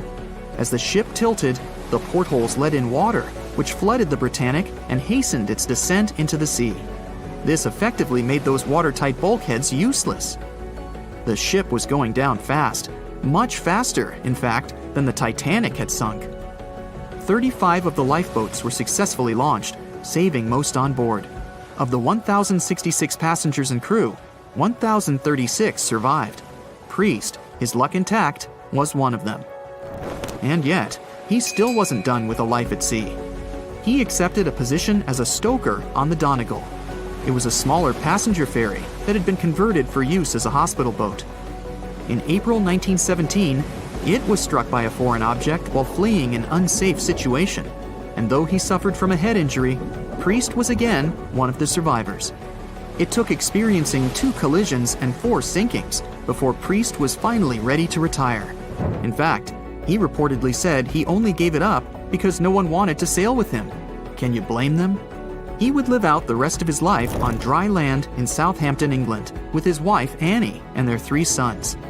But Arthur John Priest would always be remembered as the unsinkable stoker. April 1912 marked one of the most terrible tragedies in the history of the world. The most unsinkable vessel, the pinnacle of engineering at that time, the huge Titanic, sank. On that dark, moonless night, the ship had many chances to save its passengers. There was another ship just a few miles away that could have saved the Titanic, but it didn't. It wasn't a phantom ship, and it's not some legend or a theory. This is a documented reality. There are records and witnesses' statements confirming this, but why didn't this ship help? Let's find out what happened that night by looking at these events from 3 different points of view. Let's start with the Titanic version. 11:30 p.m. The moon hides behind black clouds. Visibility is bad. Everything is calm on the Titanic. Under the captain's guidance, the communications operator stays in touch with the mainland through the radio. At this moment, some stranger breaks into the frequency, interrupting the operator's communication. It's unclear what this strange man wants and what he's talking about. The operator doesn't try to figure it out. He shouts at the guy, demanding him to disconnect. The connection is interrupted. At 11:40 p.m., the Titanic crashes into an iceberg. The ice breaks the hull. Water begins to flood the lower decks. Nobody is panicking yet. 20 minutes later, at midnight, the ship's crew sends a distress signal through the radio frequency. Few people understand how bad the situation really is. After 20 minutes, at 12:20 a.m., they start lowering lifeboats with passengers. At 12:25 a.m., They receive a response to the distress signal. This is RMS Carpathia. Their captain reports they're already sailing at maximum speed towards the Titanic. But the problem is that the crash site is 58 miles away. This means Carpathia will only be here in 4 hours. At 12:45 a.m., the sinking ship's crew release rockets into the air. These flares are one of the main reasons for the terrible fate of many passengers, but more on that later. 90 minutes later, the Titanic's deck breaks and the ship dives underwater. At 4:10 a.m., the Carpathia finally arrives at the shipwreck location. The crew members make heroic efforts to save all the people. They take 705 survivors on board. At this moment, another ship appears. It's SS Californian. The Carpathia sails towards the New York coast with all the people. The Californian floats in search of passengers and finds nothing but wreckage. The ship was only a few miles away while the Titanic sank into the icy water. The Californian could have saved these people, but did nothing. Its captain, Stanley Lord, made one of the most terrible acts that a sailor can allow. He didn't help a sinking ship. When the world found out about all this, they detested Captain Lord. They couldn't bring charges against him, and the trial didn't punish him. But his career was ruined entirely, as no other ship company would hire him. Despite this, he never confessed he had been guilty. Before he passed away, the captain said it hadn't been his fault. If this was true, then what happened there? This brings us to the Californian version. It's the night of April 14th. The Californian is sailing in the cold waters of the North Atlantic. The ship gets into a section with a lot of icebergs. At 10:10 p.m., Captain Lord stops the ship. It's too dangerous to move around this area, as they can damage the hull. At 11 p.m., the ship starts drifting. It's impossible to move in such conditions with such poor visibility. The captain knows that the Titanic is coming here, so he orders the radio operator to warn the ship about the danger. Radio operator Evans turns on the receiver and tries to contact the Titanic. He spends about 30 minutes on it. The connection is finally established. At this moment, the Titanic radio operator is speaking with the mainland. Evans interrupts this conversation and tries to warn the ship about icebergs. The operator doesn't understand Evans' words. He's annoyed because Evans broke into the channel so brazenly. He shouts at Evans and cuts the connection. Tired, Evans turns off the receiver and informs his superiors about the incident. It's still a mystery how the captain reacted to this news. He probably thought the Titanic knew about the danger. He lets Evans go to bed. If Evans hadn't turned off the radio and waited 1 hour, he would have heard a distress signal from the Titanic. But you shouldn't blame him. At this point, he has no official reason to stay at the transmitter. Evans is too exhausted and can't fight drowsiness. So, Evans goes to bed. The Titanic begins to sink. Its captain sends a distress signal. The operator on board the Carpathia catches it, but the Californian doesn't, since the receiver is turned off. Captain Lord can't sleep. He feels that something is wrong. Meanwhile, the Titanic is rapidly sinking under the water. The captain gives the order to launch rockets into the air. And here is where one of the critical mistakes takes place. They release warning lights, but they are not red. The crew forgot to take red rockets on board for some reason, so they lit up the sky with a bright white light. If you need to send a distress signal, you need to release red lights. Captain Lord sees these lights, but doesn't perceive them as a cry for help. It can't be that there are no standard red rockets on such a massive ship as the Titanic. But, unfortunately, it can. Captain Lord thinks the Titanic is sailing away. Perhaps there is some unknown reason behind those white lights, but he doesn't really know. So, Captain Lord has no idea that the Titanic is sinking. He still decides to contact the ship, but this time, not through radio communication. Captain Lord doesn't wake up the radio operator and sends a signal to the Titanic through a signal lamp. It's important to understand that many old-school captains didn't take radio communication seriously. They didn't understand the value of this technology. That's why Captain Lord doesn't wake up Evans. He sends light signals, but the Titanic doesn't respond. Many survivors later mentioned seeing the flashing lights of the Californian, but there was nothing they could have done. The ship's crew doesn't hear their cries for help.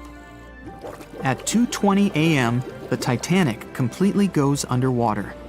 A little more than 2 hours later, radio operator Evans wakes up and turns the transmitter on. He hears many rescuers talking about the sunken ship. Evans understands everything. He reports this to the captain. At that moment, the Californian immediately heads to the wreck site. They meet Carpathia there. With the survivors on board, it sails towards New York. The Californian stays sailing and looking for people. They find nothing but wreckage. The Californian returns to the mainland. The news about the ship that could have saved the Titanic is spreading all over the country. The trial begins. Captain Stanley Lord and the crew tell their version. They say their ship had been standing still. Many people don't believe them, and some of the surviving passengers claim to have seen the Californian sailing by. Still, the judge declares them innocent. 1962. Captain Stanley Lord is a very old man. He calls a notary to confess something. The captain makes his last remark about this case. He swears he's not guilty. But if it wasn't the Californian sailing past the Titanic at that moment, then what? The Samson theory could answer that question for us. The sealing ship Samson is sailing in the cold waters of the North Atlantic. The crew aren't sleeping. They carefully study the surroundings, but not because they're afraid of icebergs. They're scared of meeting with the U.S. Coast Guard. The Samson ship's crew catch seals, which is illegal. At 12:45 a.m., Samson's captain sees white signal rockets. The team is sure it's the Coast Guard. They turn off the lights and sail away. It's dark, so they don't notice the sinking Titanic. They return to the coast of Iceland and hear about the disaster. They realize they have abandoned the drowning passengers. The nephew of one of Samson's crew members reads about this story in his uncle's diary. The nephew asks for permission to publish these recordings. All the people realize that Captain Lord wasn't guilty, but unfortunately, he didn't live to see this moment. Actually, it's still unknown who is guilty in this story. 2 ships were nearby the Titanic. Their captains were adequate people. They would have helped save all the passengers. Their fault was that they couldn't understand what the Titanic wanted on that dark night. Someone forgot to put red flares in the box. This small but fatal detail was one of the leading causes of the tragedy. April 1912 marked one of the most terrible tragedies in the history of the world. The most unsinkable vessel, the pinnacle of engineering at that time, the huge Titanic, sank. On that dark, moonless night, the ship had many chances to save its passengers. There was another ship just a few miles away that could have saved the Titanic, but it didn't. It wasn't a phantom ship, and it's not some legend or a theory. This is a documented reality. There are records and witnesses' statements confirming this, but why didn't this ship help? Let's find out what happened that night by looking at these events from 3 different points of view. Let's start with the Titanic version. 11:30 p.m. The moon hides behind black clouds. Visibility is bad. Everything is calm on the Titanic.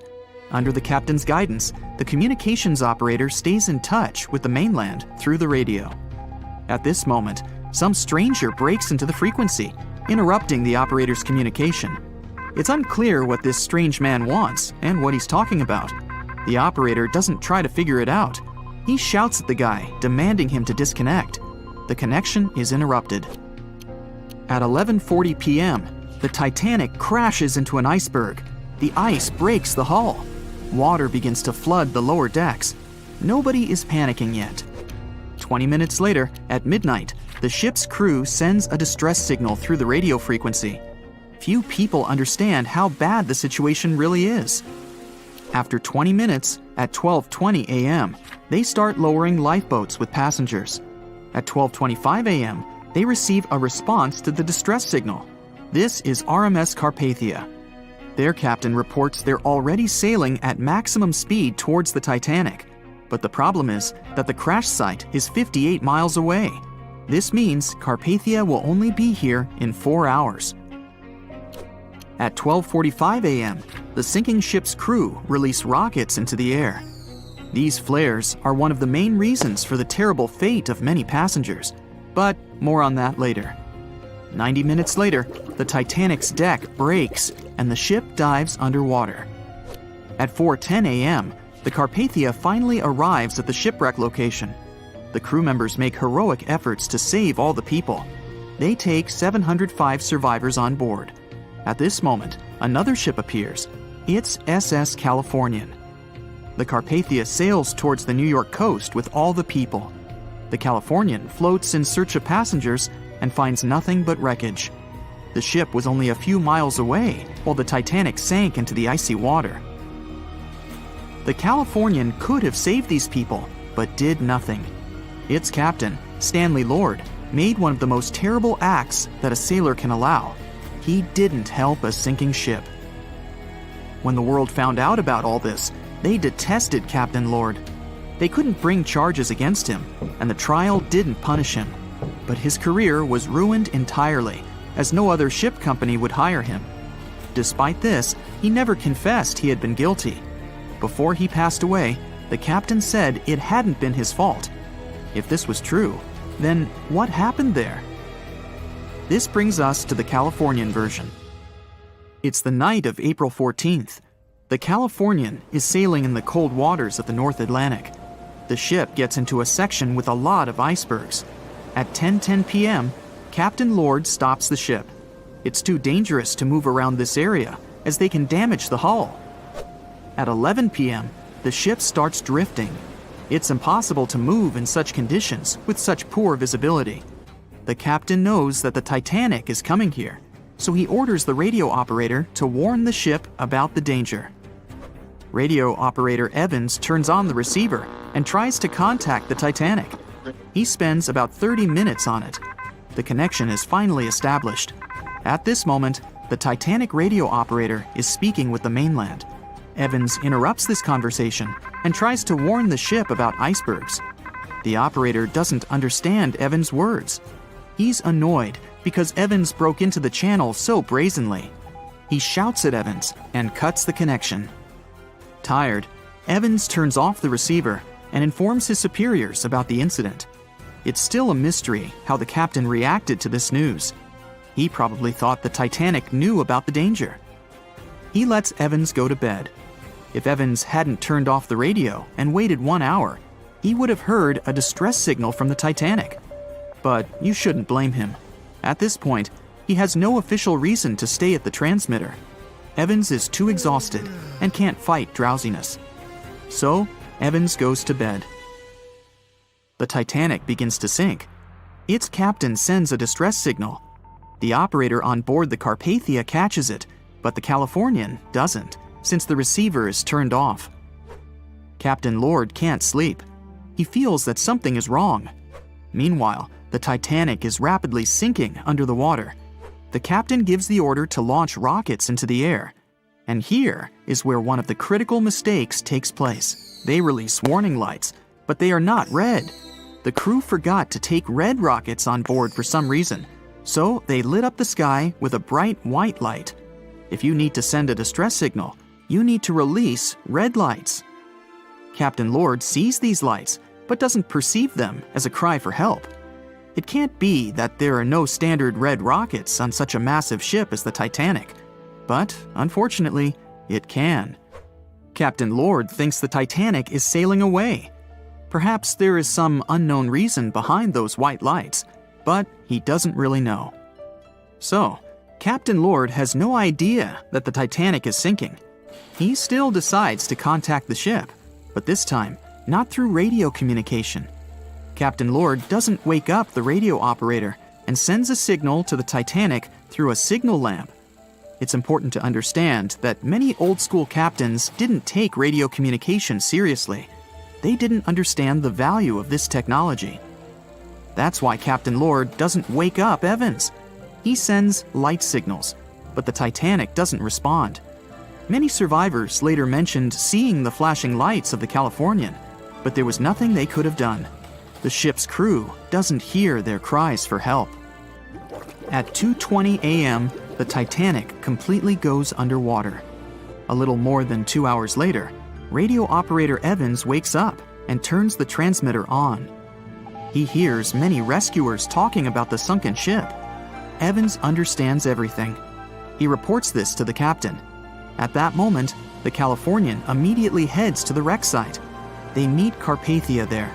With the survivors on board, it sails towards New York.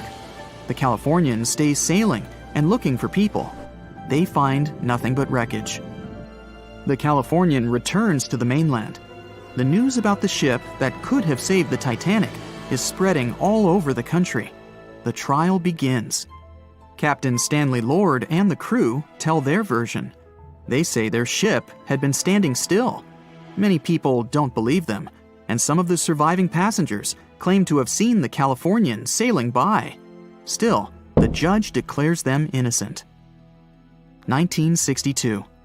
Captain Stanley Lord is a very old man. He calls a notary to confess something. The captain makes his last remark about this case. He swears he's not guilty. But if it wasn't the Californian sailing past the Titanic at that moment, then what? The Samson theory could answer that question for us. The sealing ship Samson is sailing in the cold waters of the North Atlantic. The crew aren't sleeping. They carefully study the surroundings, but not because they're afraid of icebergs. They're scared of meeting with the U.S. Coast Guard. The Samson ship's crew catch seals, which is illegal. At 12:45 a.m., Samson's captain sees white signal rockets. The team is sure it's the Coast Guard. They turn off the lights and sail away. It's dark, so they don't notice the sinking Titanic. They return to the coast of Iceland and hear about the disaster. They realize they have abandoned the drowning passengers. The nephew of one of Samson's crew members reads about this story in his uncle's diary. The nephew asks for permission to publish these recordings. All the people realize that Captain Lord wasn't guilty, but unfortunately, he didn't live to see this moment. Actually, it's still unknown who is guilty in this story. 2 ships were nearby the Titanic. Their captains were adequate people. They would have helped save all the passengers. Their fault was that they couldn't understand what the Titanic wanted on that dark night. Someone forgot to put red flares in the box. This small but fatal detail was one of the leading causes of the tragedy. April 14, 1912. The dark night was filled with horrible sounds of a giant metal vessel breaking into two. The largest ship of that time collided with an iceberg that was on its way. The Titanic, one of the biggest stories of the 20th century that people still talk about. The starboard side of the giant vessel brushed up against the iceberg. It was 11:40 p.m. when things started going wrong. This iceberg caused enough damage for at least 5 watertight compartments in the hull to start filling with water. The crew immediately began a brief investigation to see if they could do anything and fix things. They had no one to rely on, all alone in the darkness of the cold night, far away from the land. The North Atlantic Ocean, around 400 miles south of Newfoundland, Canada. They needed time to figure out how to bring people to safety. They had some time, true, but not enough. If you watched the movie, you know the ship didn't plunge immediately after the icy doom had happened. The whole process lasted a good 2 hours and 40 minutes. But the situation was hard. There were 2,200 people to take care of, including crew and passengers, and things happening on the ship were chaotic. The chief designer, Thomas Andrews, soon realized they wouldn't be able to stay afloat. By midnight, the entire crew had begun preparing the lifeboats for launch. They had 20 boats with space for only 1,178 people, which was just a bit more than 50% of the people on board. The order was to get women and children to safety first. Crewmen were there to row and guide the boats. The scene over the next 2 hours gradually started escalating. The crew members had a task to wake up passengers and warn them something bad was happening. They wanted to place them into a fleet of lifeboats as soon as possible. At 12:15 a.m., some crew members sent out a distress signal. A steamship called Frankfurt was among the first ones that received the message and responded, but they were about 170 nautical miles away. Some other ships also got the message and offered their assistance, but sadly, they were too far away as well. At 12:20 a.m., the Cunard liner Carpathia got a distress signal from the Titanic and changed its course right away. They were 58 miles away at the time, and it would take them more than 3 hours to get there. 20 minutes later, the crew was lowering the first lifeboat. It was carrying only 27 passengers, although it had room for 65. Many of the lifeboats that were launched first were well below capacity. Crew members were worried, thinking the Davids wouldn't be able to hold a fully loaded lifeboat. And in the beginning, many passengers were just too afraid to leave the ship. They still thought Titanic was unsinkable and couldn't imagine the scenario that was going to happen 1 to 2 hours later. The crew was firing the first of 8 distress rockets. Unsuccessful. No one was close enough to help. By 1:20 a.m., they lowered 10 lifeboats. Number 8 had only 28 people in it. One of the passengers on the number 10 was 9-week-old Melvina Dean. She would later become the last survivor who lived until 2009 and turned 97.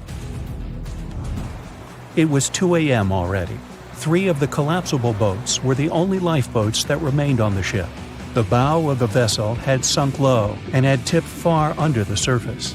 People around it could now clearly see stern propellers above the water. Crew members were lowering collapsible lifeboat D from the roof of the officers' quarters with over 20 passengers in it. As the ship's bow went under, the water was washing collapsible A from the deck. Those 20 people were struggling because their boat was partly filled with water. As crew members were trying to release collapsible B, it fell. Before they righted it, the water swept it off the ship. 30 passengers still managed to find safety on the overturned lifeboat. At 2:17 a.m., the ship's wireless operator decided to transmit one last distress call. A minute later, the light on the ship finally went out. Titanic and all left on board plunged into darkness. The bow continued to sink, and the stern was rising higher above the surface, which placed great strain on the midsection. Horrible sounds were filling the night. Titanic, this massive, legendary ship so many people placed their hopes in and were excited about, broke into 2 between the 3rd and 4th funnels. Reports would speculate it took about 6 minutes for the bow section to reach the ocean bottom. The stern settled back in the water before it rose again into a vertical position. It remained in this situation until it finally disappeared into the ocean. At 2:20 a.m., the stern apparently retained air inside, and water pressure crushed it as it went down. The stern landed about 2,000 feet away from the bow. People consider the Titanic the fastest ship in the world. They thought it was unsinkable because 4 of its compartments could be flooded, and that still wouldn't cause a critical loss of buoyancy. Its life was problematic since its beginning. While the ship was leaving port, it moved within a couple of feet of the steamer New York. It managed to safely pass by, which was a huge relief for all those worried passengers massed on the ship's decks. Titanic sailed off on the 10th of April. Its first journey was across the highly competitive Atlantic route. On the launch day, the Titanic became the biggest movable object in the history of humankind, 882 feet long, 92 feet wide. Not that big if you compare it with today's ships. The biggest cruise ship in the world today is Royal Caribbean's Symphony of the Seas, which is roughly 5 times the size of Titanic. If you put that ship in a vertical position, it would be nearly as tall as the Empire State Building, which is 1,250 feet without antennas. But Titanic was a huge attraction back in its time. At one moment of their journey, they stopped in France, after which they made another stop in Ireland. Once the final passengers boarded, the massive ship set out at full speed for their final destination, New York City. 4 days after the beginning of its journey, Titanic failed to divert its course from a huge iceberg, the story we all know about. Only 700 people survived, and most of them were women and children. The night was extremely cold, 1 hour and 20 minutes after Titanic had gone down to the bottom of the ocean. Survivors weren't even sure someone was coming to save them. Finally, they saw the light. It was Carpathia coming towards them. They came for the people in the lifeboats. The crew brought them aboard and pulled a handful of other passengers out of the water. Many ships tried to contact Titanic a few hours after it sank. Their messages were never returned. Later, when there was an investigation of what really happened, they discovered the Leyland liner California had been less than 20 miles away when Titanic was sinking, but the crew didn't hear the distress signals coming from Titanic because their radio operator was off duty. Countries from both sides of the Atlantic were shocked and horrified when they heard details of what happened to Titanic. They decided to make changes to ship operations, rules that would help avoid such events in the future. They held the first International Convention for Safety of Life at Sea, where they adopted rules for every ship to have lifeboat space for each passenger on board. Also, lifeboat drills became mandatory. They also decided to establish an international ice patrol. Its main role was to monitor icebergs in the North Atlantic shipping lanes. Ships also needed to maintain a 24-hour radio watch. Titanic wasn't built alone. Because of the size of this magnificent ship and all the new equipment it required, it would have been too expensive as a one-off. So the team built the Titanic alongside 2 sister ships, and both of them had eventful lifetimes. RMS Olympic came first. It was launched in 1910, and for a whole year was the biggest liner in the world. The Britannic was another sister ship that sailed for a while before it too ended down on the ocean bottom. But only Titanic became a legend and one of the most fascinating stories of modern history.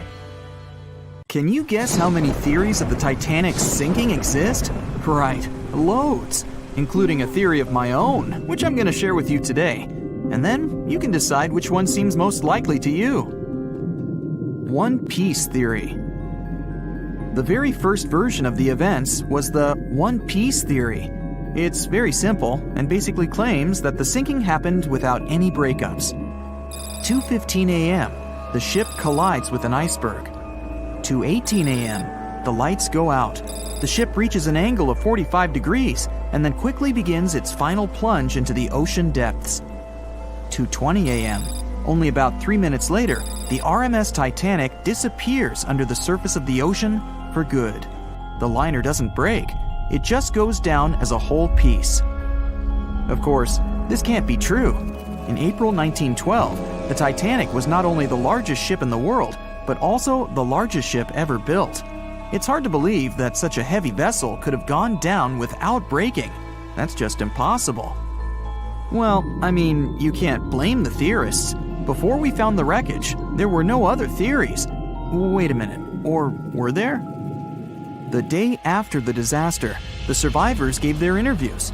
They talked about what had happened, and some of them claimed that the ship had actually broken in two when it had been flooded. For example, Jack Thayer, a 17-year-old boy, outlined the sinking as he remembered it, and L.D. Skidmon drew a sketch based on his description. The picture clearly showed the ship breaking in half. But no one believed Jack or other witnesses. There was no evidence, so their claims were received with a grain of salt. But in 1985, things changed. First, breakup theory. That's when Robert Ballard found the wreckage of the Titanic in the depths of the ocean. When people saw the wreckage, it became clear that Jack and the other survivors had been right. The Titanic did indeed break in two when it sank. So it's time for a new theory. 2:15 a.m. The keel breaks, the starboard list eases, and the hull continues to bow and crumble. 2:17 a.m. The galley sections break off. The towers immediately drop under their own weight. The lights go out. The stern is pulled into the air.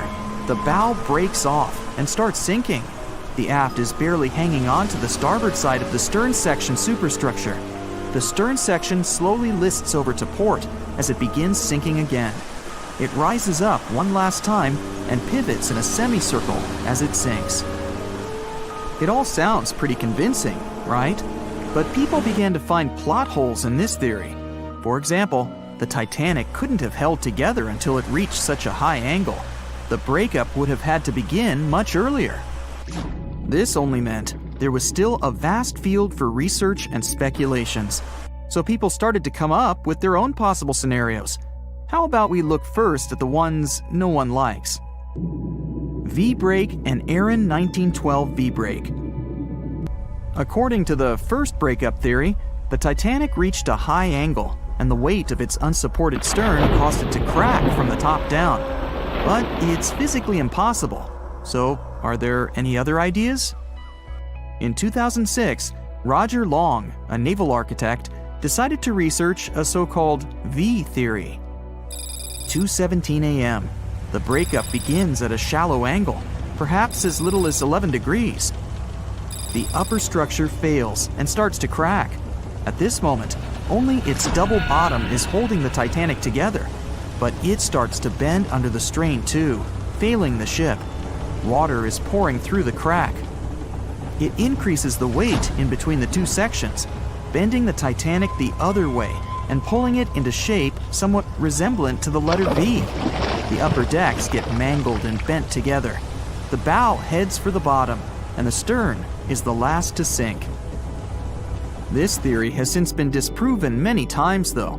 Roger Long believed it because the broken edges of the upper decks in the Titanic's bow section were all mangled and crushed.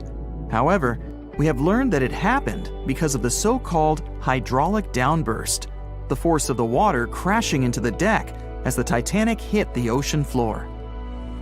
Another V-brake theory states that the bow had risen out of the water after the break. This theory was mainly peddled by one former Titanic enthusiast. But not only has this theory been proved to be physically impossible due to the bow's incredible mass, it was also inspired by incorrect information. Remember Jack Thayer? Well, it was based on his sketch and the words of a couple of passengers. But the truth is, none of them had ever seen the Titanic break down like this. Jack himself even stated in an interview that the sketch was completely out of context to what he had actually seen. It was drawn by a passenger on the Carpathia, the ship that received the Titanic's distress signal and came to its aid. It couldn't be used as evidence. Now that we know this, let's move on to the theories that most people believe in. James Cameron's banana peel theory. Who hasn't seen the legendary movie about the Titanic, right? It became the leader of the 70th Academy Awards ceremony in the number of nominations and awards, and deservedly so. But did you know that James Cameron had been interested in the Titanic for many years and studied the ship's history? His books and research are very detailed, and he even came up with his own version of the events. It's called the banana split theory, and this is actually what you could see in the movie. Here's how it goes. The Titanic reaches a 23-degree angle and fractures down to the keel.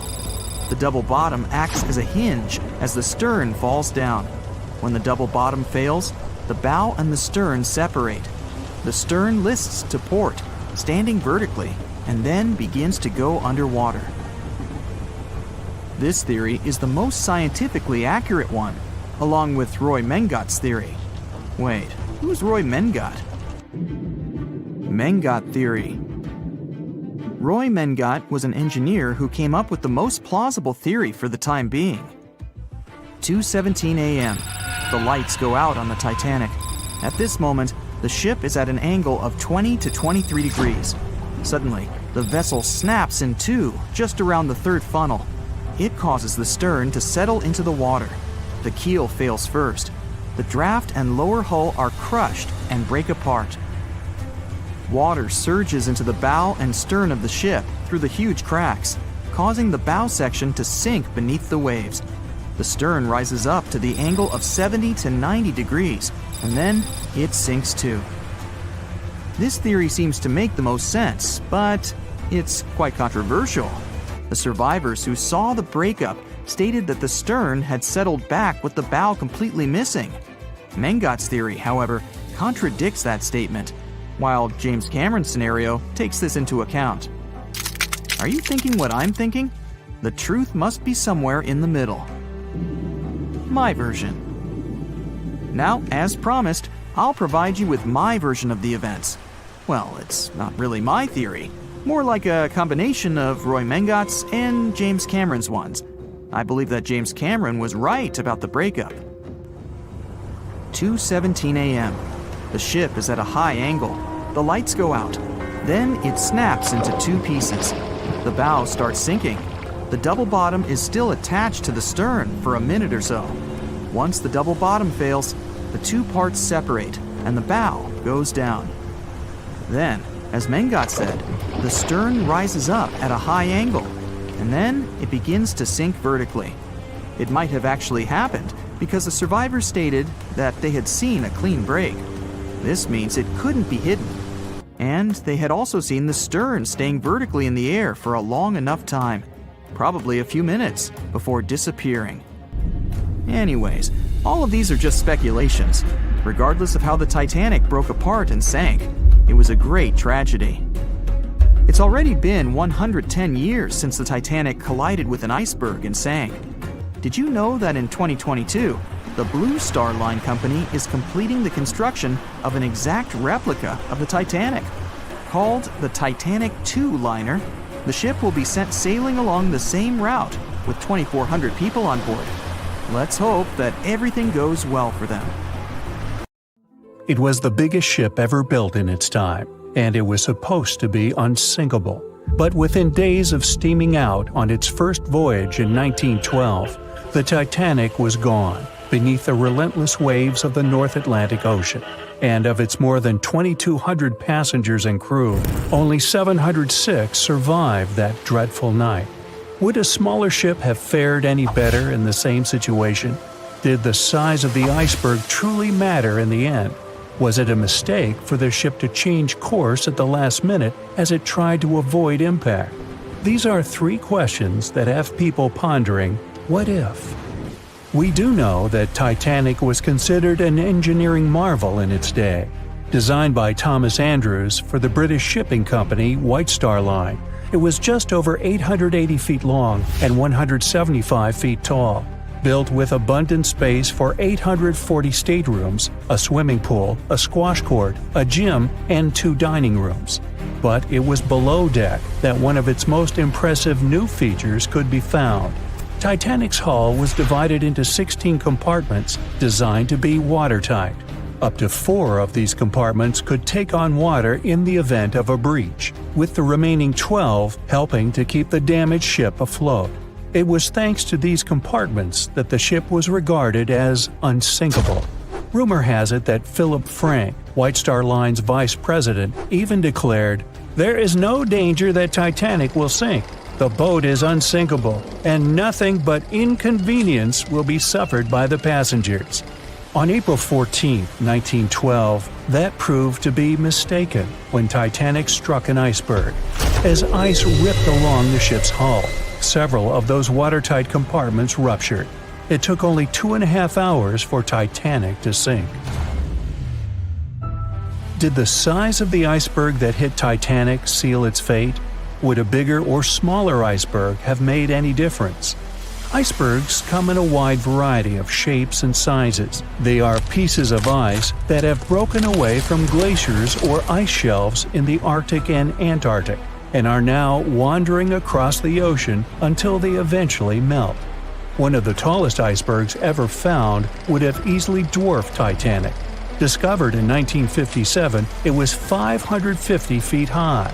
That's close to the height of the Washington Monument. Imagine ramming into something that big. Smaller icebergs, though, can turn out just as dangerous. Some are the size of houses and called bergy bits. Others, closer to the size of a car, are called growlers. These can be much harder for ships and boats to locate, making them more difficult to avoid. And though smaller, they can produce a lot of damage when hit. It's also critical to recall that icebergs are always bigger than they seem, with the majority of their mass lurking below the ocean surface. In fact, over 80% of an iceberg's volume is underwater. Most of its sharp, jagged edges cannot be seen. Roam too close, and you risk damaging your ship's hull. Because Titanic had little notice of its impending doom, a smaller iceberg, struck at the same angle, could still have been enough to bring that mighty ship down. Now, it's possible that had the iceberg been larger, it would have been spotted sooner. Titanic might have had time to alter course and avoid the impact. But missing that one iceberg would not have guaranteed Titanic's safety. It was traveling in a dangerous stretch of the Atlantic called Iceberg Alley. It's located 250 miles east and southeast of Newfoundland, Canada.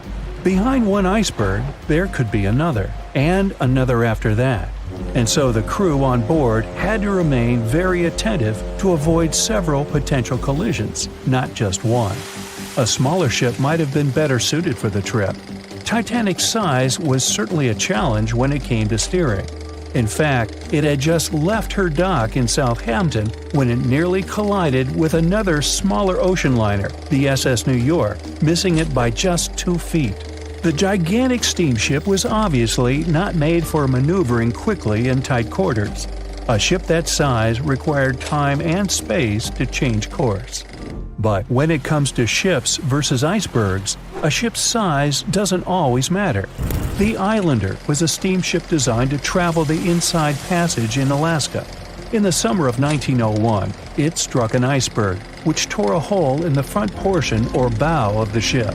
The vessel did not sink right away, and the crew tried to steer it to safety. Ultimately, its bow completely submerged, and its stern was lifted up and out of the water.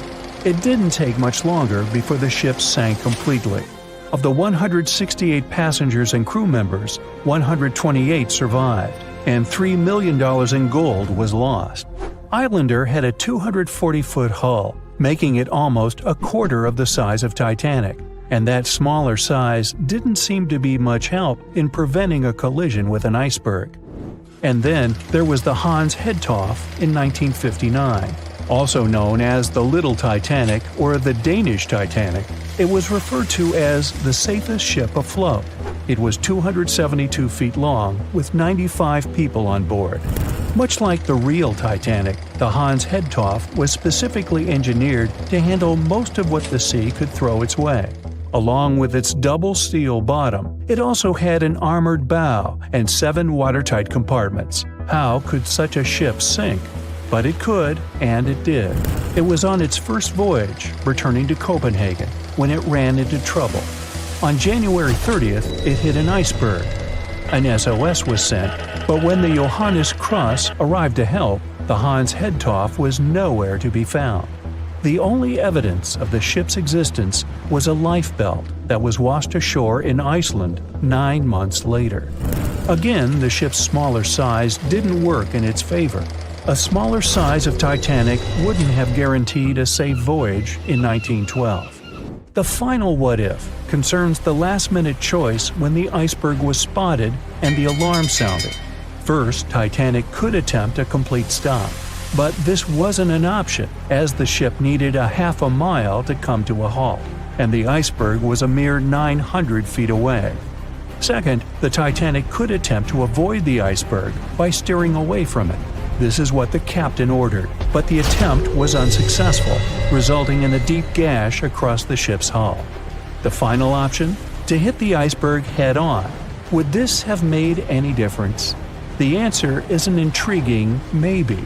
Some think a head-on collision would have saved Titanic. In this scenario, the collision would have limited the damage to the very front of the ship. Instead of the iceberg tearing through the hull and compromising several of the watertight compartments, only 4 of the compartments would have been breached. This meant the others could do their job of keeping Titanic afloat. The ship could be stuck, unable to move, but it would remain above water until help arrived. This would provide a ship like Carpathia enough time to reach the scene of the accident and bring the people on board to safety. One of the Titanic's designers, Edward Wilding, made a similar claim during an inquiry into the sinking. He argued that most people would have survived a head-on crash, and that Titanic itself would not have sunk. Others disagree, though. First, the special bulkheads on Titanic were designed specifically to protect the ship against collisions with other vessels, not with icebergs.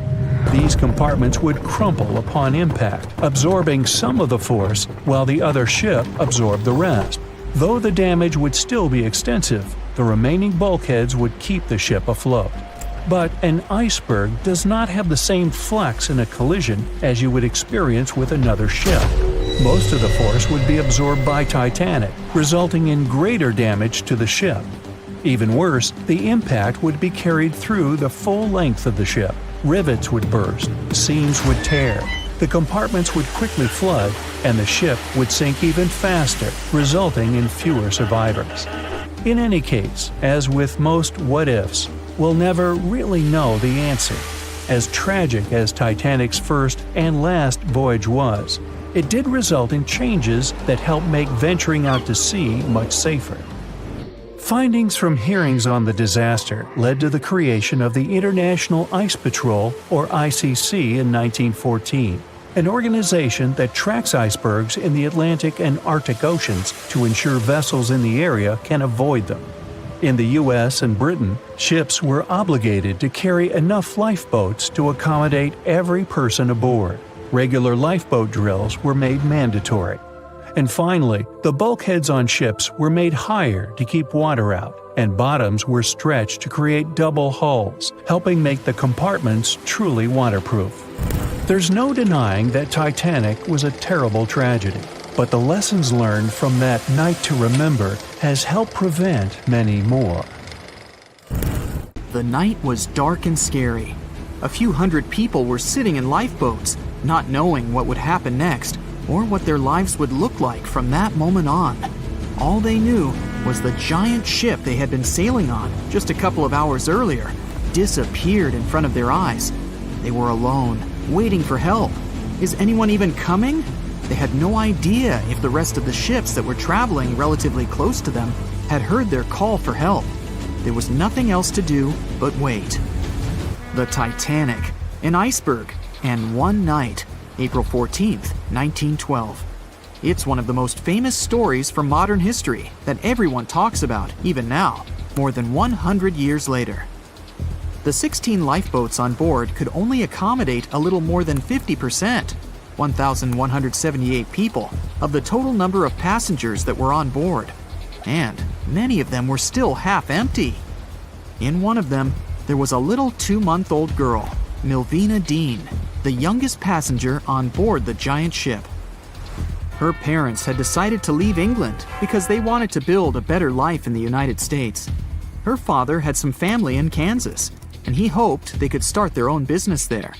The Dean family didn't actually choose to be on board this giant legendary liner, but because of a coal strike, they got transferred there, so they boarded it at Southampton as third-class passengers.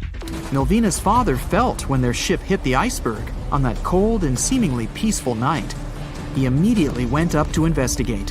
When he saw that people were panicking and that the crew members were giving warnings on the actual danger of the situation, he rushed to their cabin to find his wife. He told her to dress the children and quickly go up on deck. The crew members gave the order to get the lifeboats ready and start transferring women and children there first. It was a chance for at least some family members to get to safety. Milvina, her mother, and her brother got in Lifeboat 10. They were among the first off the liner out of the 706 crew members and passengers who managed to escape the sinking ship. Later, the liner called Carpathia heard their call for help, came for the passengers, and took them to New York. Her father, unfortunately, stayed behind them and didn't manage to save himself. Milvina grew up in Ashurst, England, which wasn't far from where she set sail on the ship. She spent her life working as a secretary and an assistant in small businesses in Southampton. She never married. Milvina always used to say she never spoke about the whole Titanic thing because she remembered nothing about it, so she didn't want people to think she was just drawing attention to herself. But in 1985, a French-American team got together and located the wreck of the Titanic. It was around 370 miles east of Mistaken Point, Newfoundland, in water that was more than 2 miles deep. That's when they confirmed the ship split in two. For decades, people believed the ship sank in one piece. They thought the only significant damage was the damage the hull got from its contact with the iceberg. In reality, it broke in half, right between its third and fourth funnels. It happened shortly before the ship disappeared under the surface of the water, and the whole thing, starting from the moment when they hit the iceberg, lasted around 2 hours and 40 minutes. People didn't pay that much attention to the Titanic until this team of researchers found the wreck. In the last year of her life, she sold some of her family's possessions at auction to pay for her stay in a nursing home.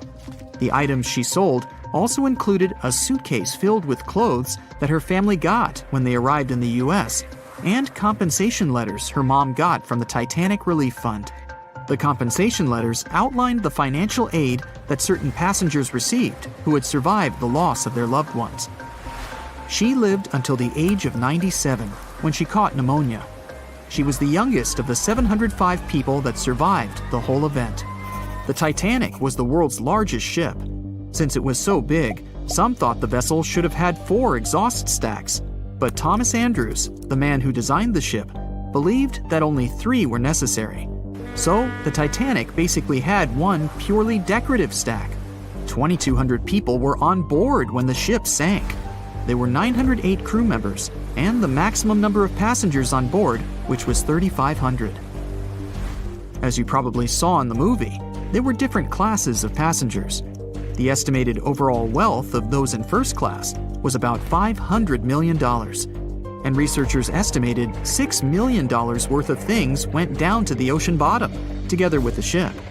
In first class, this liner was a place of luxury. It had 4 restaurants, 2 libraries, 2 barber shops, reading rooms, and a photographic darkroom on board. There was also a heated swimming pool, but only first-class passengers could use it, at a price of 1 shilling a time. The ship also had Turkish baths and electric baths, and passengers could use each for 4 shillings at a time. The cost to build this massive giant was $7.5 million, but that was back in 1912. Today, it would be about $200 million. First-class tickets cost $2,560 at the time, which is today's equivalent of $61,000. What would you get in these expensive cabins? A sitting room, 2 bedrooms, 2 wardrobe rooms, and a bathroom. Would you pay that much for those luxuries? Teams of researchers still haven't explored many areas on the Titanic. It's still very, very hard to access them with underwater vehicles. There was a lifeboat drill scheduled for the same day the Titanic sank, but it was called off for some reason. The crew had done just 1 lifeboat drill, and that was when the ship was still docked. But even if the crew members had been properly trained and each lifeboat had been filled, the capacity was still not enough to save each and every passenger. The Titanic was the biggest movable object in the world at that time. On May 31st, 1911, its immense hull made its way down the slipways and ended up in the River Lagan in Belfast. Over 100,000 people were there to see the launch, which took just a little more than a minute and went off without a hitch. The people who were in charge of the ship immediately towed the hull to a mammoth fitting-out dock. Thousands of workers spent most of the next year there working hard, building the decks and constructing all those luxury interiors that gave the Titanic its specific look.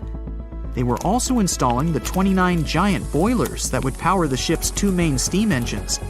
All that to get the title Unsinkable. The ship had more than just one fatal flaw. You may have heard of one of its design flaws. The airtight bulkheads weren't completely sealed on top. This allowed water to flow from one compartment to another, which eventually sank the liner. And Titanic had more flaws. High sulfur content, cold temperatures, and high speeds largely affected the steel of the vessel's hull and the iron of its rivets. The steel here shattered, while the rivets popped out relatively easily. This was the reason the Titanic sunk 24 times faster than we'd expect. There are many theories about what really led to the sinking of such a giant. And one says a full moon from a couple of months before could be one of the reasons. It may have created very strong tides that sent a flotilla of icebergs southward. This was right in time for the Titanic's maiden voyage. Research says an optical illusion prevented the ship from getting help. One famous British historian, Tim Moulton, thought the atmosphere on the night of the sinking created specific conditions that made it very hard for the crew members to spot icebergs. They partially caused something called superrefraction. The extraordinary bending of light causes miraging, and several ships in the area recorded it. Not only did this prevent the crew from seeing the troublesome iceberg in time, but it also stopped one of the ships that could have offered help from identifying the call for help and communicating with the Titanic crew. Also, some say the ship was traveling too fast. From the start, they blamed the skipper for sailing such a big liner at such a high speed, 22 knots, through the cold and unpredictable waters of the North Atlantic, which was full of hidden icebergs. A beam of electric light pierces the darkness over the calm waters of the Atlantic Ocean. The Titanic is quietly making its way through the waves, its passengers asleep, when suddenly a monstrous white shape is caught in the light beam. The fateful iceberg is about to rend the side of the legendary ship.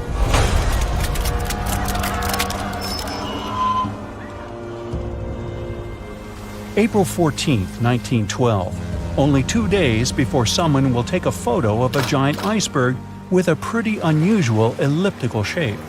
It turns out that this iceberg most likely formed out of snow that fell 100,000 years ago. Researchers used computer modeling to figure out its origin. They used data from 1912 and added some new information about winds and ocean currents. They concluded that the iceberg was probably a part of a small cluster of glaciers in southwest Greenland. These days, it's possible to calculate the routes of such icebergs in any given year in the past. So the infamous chunk of ice was on its way from Greenland to an area further south from Cornwall. If the ship had passed through that region only 2 days later, the iceberg would have moved far away from the point where they met. At first, the weight of the most well-known iceberg in the world was 75 million tons. With time, it started to slowly melt away, and when it sank the Titanic, its weight was only 1.5 million tons. By the time of the collision, it had probably been melting for months, but it was still a true monster. When the Titanic sank, the iceberg was 400 feet long, and more than 100 feet of its surface was above the water. Some people believe it was a supermoon that caused the Titanic to sink. That night, there was a rare lunar event. It hadn't happened for 1,400 years. In normal conditions, the iceberg wouldn't have traveled so far south without melting and losing the largest part of its mass. But the supermoon could have been the reason for an unusually high tide that pulled the iceberg away from the glacier way faster than usual. There's a specific type of bacteria that slowly consumes the remains of the Titanic. Salt corrosion, ocean currents, freezing temperatures, plus this rust-eating microorganism might consume the entire wreckage. American actress Dorothy Gibson was aboard the Titanic. She survived, and when she arrived in New York, she started filming a movie called Saved from the Titanic almost right away. The movie was released only a month after the Titanic sank, and in the movie, she even wore the same shoes and clothes she had during the actual disaster. The movie was a big success at that time, but the only known copy was destroyed in a fire. 14 years before the Titanic sank, a novella called Futility had been published, and it seemed to have predicted the whole event. The plot centered around a fictional ship called the Titan that sank during its voyage. The Titan was almost the same size as Titanic, and they both went to the bottom in April. The reason was hitting an iceberg, too. Both the real and fictional ships were described as unsinkable, and both of them had the legally required number of lifeboats, which, as it turned out later, were nowhere near enough. We've seen it in the movie, but there were some real-life love stories happening on the Titanic, too. 13 couples even took a trip on the Titanic as part of their honeymoon. One of the couples owned Macy's department store in New York. Once it became clear the Titanic was rapidly sinking, the woman refused to go into a lifeboat without her husband. But he didn't want to join her while there were still women and children who he thought had to go first. Then his wife gave her coat to her maid. She insisted that the maid should get into the lifeboat, and she wanted her to be warm. As for the woman herself, she decided to stay with her husband till the end. Some people believe Titanic sank because of a mummy, not an iceberg. It all started around 1000 BCE with a mysterious woman who lived in Egypt, in the city of Thebes. People knew little about her, but they called her a priestess. Her mummy was put in a wooden sarcophagus and covered with a large lid with the image of her face and some mystical inscriptions.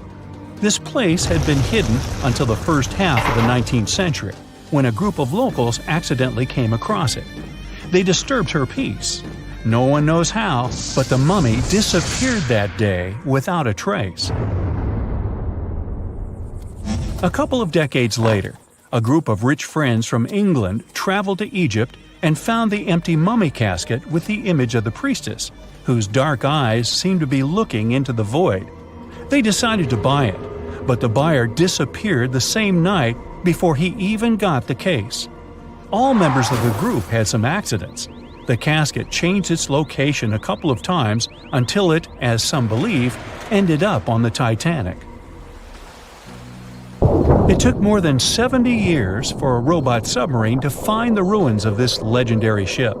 The wreck lies nearly 13,000 feet under the surface of the Atlantic Ocean, split into two halves. Why did the liner break apart? No one knows exactly. Some think it happened because of the water that got inside when the ship collided with the iceberg.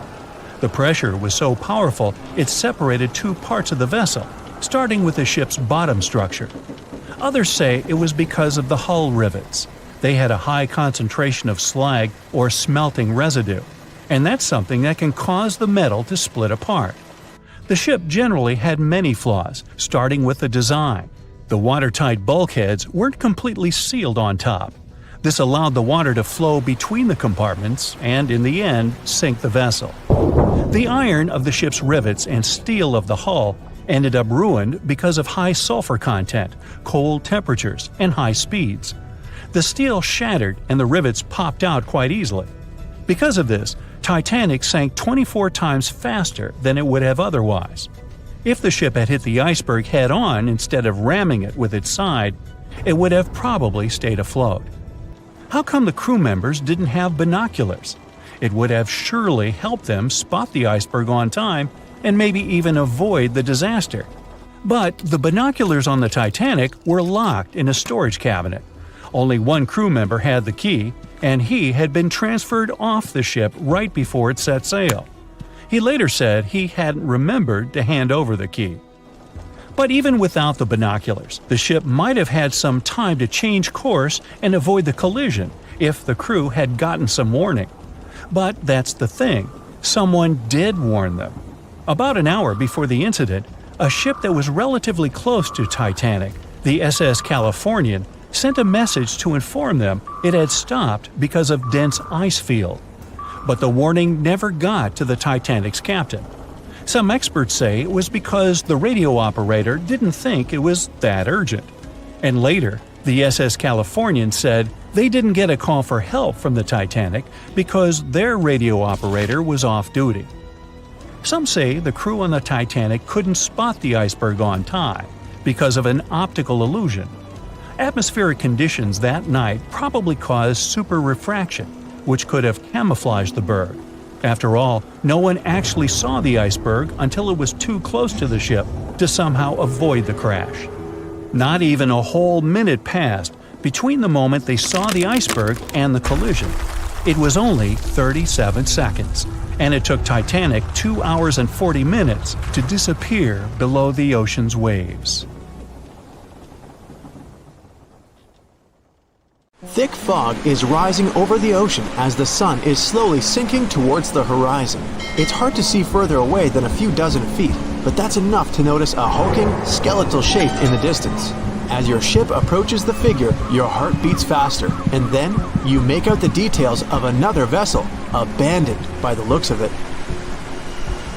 Ghost ships do exist, and their mysteries aren't always solved. Take MV Hoita, for example. It was a wooden vessel built in 1931 as a luxury yacht. It had served well to various people over 20 years before it was bought by a Samoan sailor and became a merchant ship. In 1955, though, Hoita's service came to an abrupt and mysterious end. On October 3rd, it set sail for another trading voyage that should have taken no more than 48 hours. Delays happen in the sea, so when Hoita didn't arrive on October 5th as scheduled, there was little worry yet. But then it failed to come on the following day too. There was no distress signal or any other sign of Hoita's presence anywhere between its departure and arrival points. A search and rescue party was dispatched to find the ship, and for 6 days, they were scouting the area of nearly 100,000 square miles. On October 12th, the mission returned to the base empty-handed. Hoita vanished without a trace. It was only a month later that another merchant ship, Tuvalu, noticed the missing vessel far away from its route, drifting in the open sea and listing heavily. The sailors boarded the ship and found that all of its crew and passengers, 25 people total, were missing, along with all the cargo the vessel had been carrying. The radio was tuned to the International Distress Channel, meaning that the crew had been trying to ask for help, but they couldn't reach anyone because the radio cable had been damaged, limiting the range to 2 miles. The lifeboats were missing as well, indicating that people on board must have left the ship. Unfortunately, they seem to have taken the logbook with them, leaving the rescue team clueless as to what had happened. Even today, the mystery of MV Hoita hasn't been solved yet. No one knows where the crew and passengers had gone and what had caused them to leave. SV Carol A. Deering wasn't a ghost ship in the usual sense of the word. There are no sightings of it in the open sea. Instead, it was found on the shore, but the circumstances of it running aground are a puzzle shrouded in mystery. Carol A. Deering was built in 1919 in Maine, and it was a large vessel made for commercial voyages. Unfortunately, despite its large cost of construction, it had only served for a year before its last trip. July 19, 1920. The ship was traveling from Puerto Rico to Rio de Janeiro via Newport News to deliver a cargo of coal. It was almost halfway to the final destination when the captain fell seriously ill, and the crew turned back to drop him and his son off and replace the captain. The voyage went without incident, but when it came to Barbados in December to resupply, there were strange moods among the crew. The first mate didn't seem to be happy with the new captain. No one paid much attention to it back then, when they probably should have. The last sighting of Carol A. Deering at sea was on January 28, 1921, when a lightship noticed it off the coast of North Carolina. There was some commotion on the quarterdeck of the ship, where the crew were normally not allowed. Then, another vessel sighted it, but there was already no one on the decks. On January 31st, the merchant ship was found hard aground in the Diamond Shoals, a site notorious for numerous shipwrecks that had been occupying there for centuries. When the search and rescue party boarded the ship, they found it abandoned, the log and personal belongings of the crew gone, along with the 2 lifeboats. There is still no answer to what happened on board of Carol A. Deering that January, although the most popular version was mutiny. Maybe we'll never find out the truth though. SS Bechimo is perhaps one of the most notable ghost ships in history. This large cargo steamer was built in 1914 in Sweden and plodded its way dutifully over 16 years, trading provisions for pelts with native tribes of Alaska and Canada. But then, on October 1st, 1931, Bechimo got caught in pack ice. At first, it seemed the crew would be able to wait it out and continue on their route because the ship broke free in a couple of days. But in less than a week, it became caught again, this time for good. In another week, a rescue party was sent to fetch 22 of the Bechimo's crew, while another 15 remained behind to wait through the winter if necessary and get the ship back. But a month later, after a powerful blizzard struck their camp, the sailors went out of their shelters only to find the ship gone. Luckily, a few days later, a native hunter told them Bechimo hadn't been lost yet. He'd seen it about 45 miles from where they had been stationed.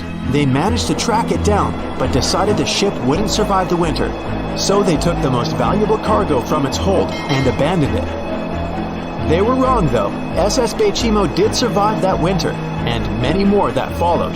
When the ice broke, it sailed away on its own, drifting listlessly along the shores of Canada and Alaska. There were numerous sightings of the ghost ship, sometimes adrift in the open sea, and at other times stuck in the pack ice again. People attempted to board and salvage it, but weather conditions or lack of equipment always prevented them. SS Bechimo was last sighted by native Alaskans in 1969, 38 years after its abandonment.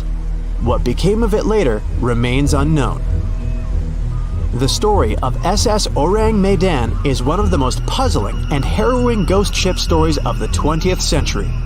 No one even knows for sure if the ship even existed in the first place. It wasn't recorded in Lloyd's Shipping, the International Register of Ships, which makes it either a tall tale or a vessel that avoided being officially recognized for some shady reasons.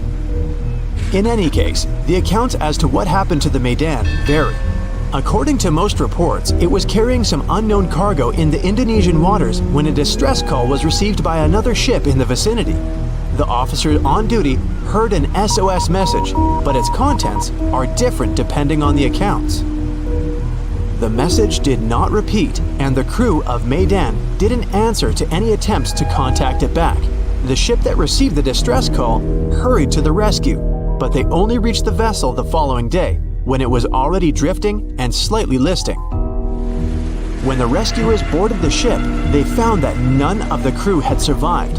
However, one lifeboat was missing, which implied that there was at least one crew member who managed to escape. What happened to the rest of the people on board remains a mystery to this day. Still, there are no hard facts about this story, so we might never find out whether SS Orang Medan was actually a ship and not a thing of fiction. SV Zabrina was a 3-mast sailing barge built in 1873 for river trade ships in South America. She served for well over 4 decades, proving to be a sturdy and reliable ship. It was later transferred to Europe, where it continued serving its purpose well. But then, in October 1917, Zabrina set sail on a regular voyage only to be found ashore several days later. Mysteriously, although the ship was perfectly intact, the entire crew of 5 and the captain were gone. There is no direct evidence or hard facts as to what really happened that day. The most convincing theory is that the crew were washed away from the deck because of an underwater explosion. And then the ship sailed ahead without them. But the truth, as always, remains unknown. The year was 1854, and the SS Arctic, the fastest passenger liner of its time, set out to cross the Atlantic. As it sailed through the misty veil, it slowly disappeared into the unknown. The Collins Line, an American shipping company, was started in 1818 and only began seriously trading in the transatlantic by 1835. Its steamships crossed the Atlantic from Liverpool to New York within just 10 days. Doesn't sound like a great speed today, I know, but back then, the same thing took other ships several weeks. Light on the water with their wooden hulls, powering through with a strong steam engine, those steamships were the favorite choice for many high-profile people. What could go wrong with such an advanced ship, they thought.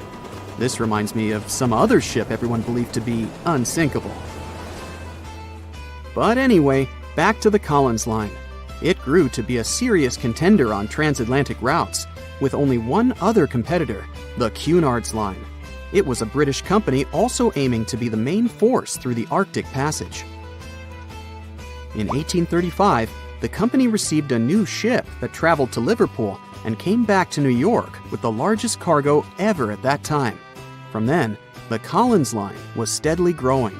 It seemed like there would only be future successes for it. Unfortunately, their lavish ships became costly to run with the amount of coal used. Massive power along with weak wooden hulls meant they needed many repairs after each voyage. So, every trip ended up being expensive. But since the ships were safe and had a great reputation, people were willing to pay the price, and the company was definitely not in crisis. They had achieved something no one had managed to do before them. Like I told you, their ships crossed the Atlantic in a whopping 10 days, and Edward Collins, the owner, was very determined to maintain the pace. Their 5 ships easily outran the Cunard's Line of only 3. With this great praise, it provided more attention. Though the Cunard's ships were slower with their iron hulls, they believed there was still profit, regardless of how slowly they sailed. Among Collins' ships, the Arctic, the third of them to be launched, was the largest, reaching 284 feet long, with 2 side-lever steam engines, each with 1,000 horsepower. The paddle wheels made 16 revolutions a minute when at full speed. At the time of its launch, the press called it the most stupendous vessel ever constructed in the United States. But glamour and fame couldn't avoid what would come next. On the 27th of September, the Arctic was on its journey from Liverpool to New York, continuing a speed pace through the thick fog. It's possible that by that moment, after 4 years of record-breaking trips, the crew became overconfident with their sailing and the ship. Going only 50 miles from Newfoundland, they carelessly continued through the fog with no radio contact, sonar, or any other form of identifying objects, equipped only with Morse code. A smaller ship, the SS Vesta, which operated as a fishing vessel, often worked around Newfoundland.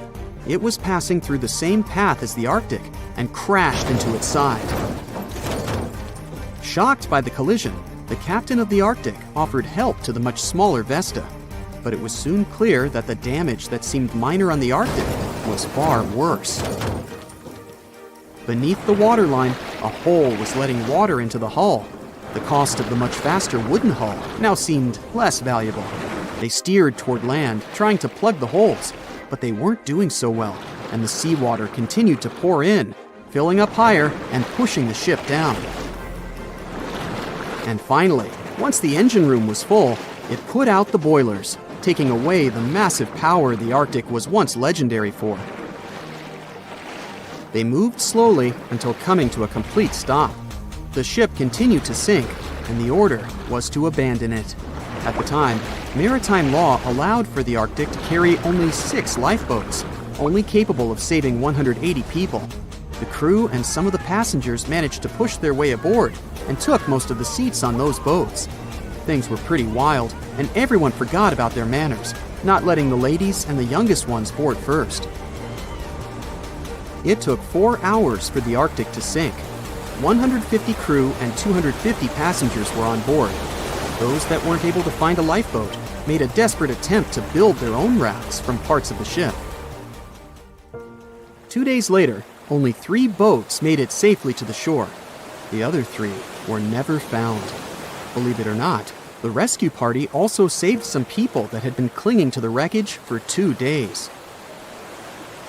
Unlike the crew, the captain went down with the Arctic, but amazingly survived. He would be only one of 85 people that made it, out of the 400 on board. When the news arrived 2 weeks later, the public responded with great sadness to the losses. Great anger soon followed towards the poor safety measures in the crew. The press published demands to change the laws for more lifeboats. It only made sense to have enough for every person on board a ship.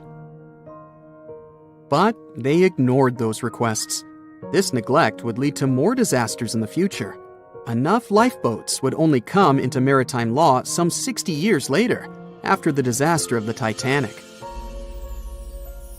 Edward Collins' wife and 2 children were also aboard the ship and didn't return.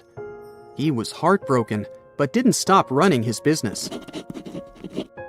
The Collins line still had a reputation to uphold, the biggest, fastest, and most luxurious on the Atlantic. Edward Collins would now build an even better ship than any other. It was named the Adriatic, and it was the largest ship in the world, 354 feet long. With 2 alternating steam engines that had never been built of this size. These steam engines at the time were at the height of engineering, though today you can only see them in models and toys. With the new addition of 2 masts, the Adriatic would also be able to sail if needed. Luckily, they made some lessons from the disaster of the Arctic. But before their new ship, the Adriatic, was built, another disaster had occurred. The sister ship of the Arctic had also sunk. They believe this second ship was desperate to stay in front of the Cunard's line and hit an iceberg somewhere during the race.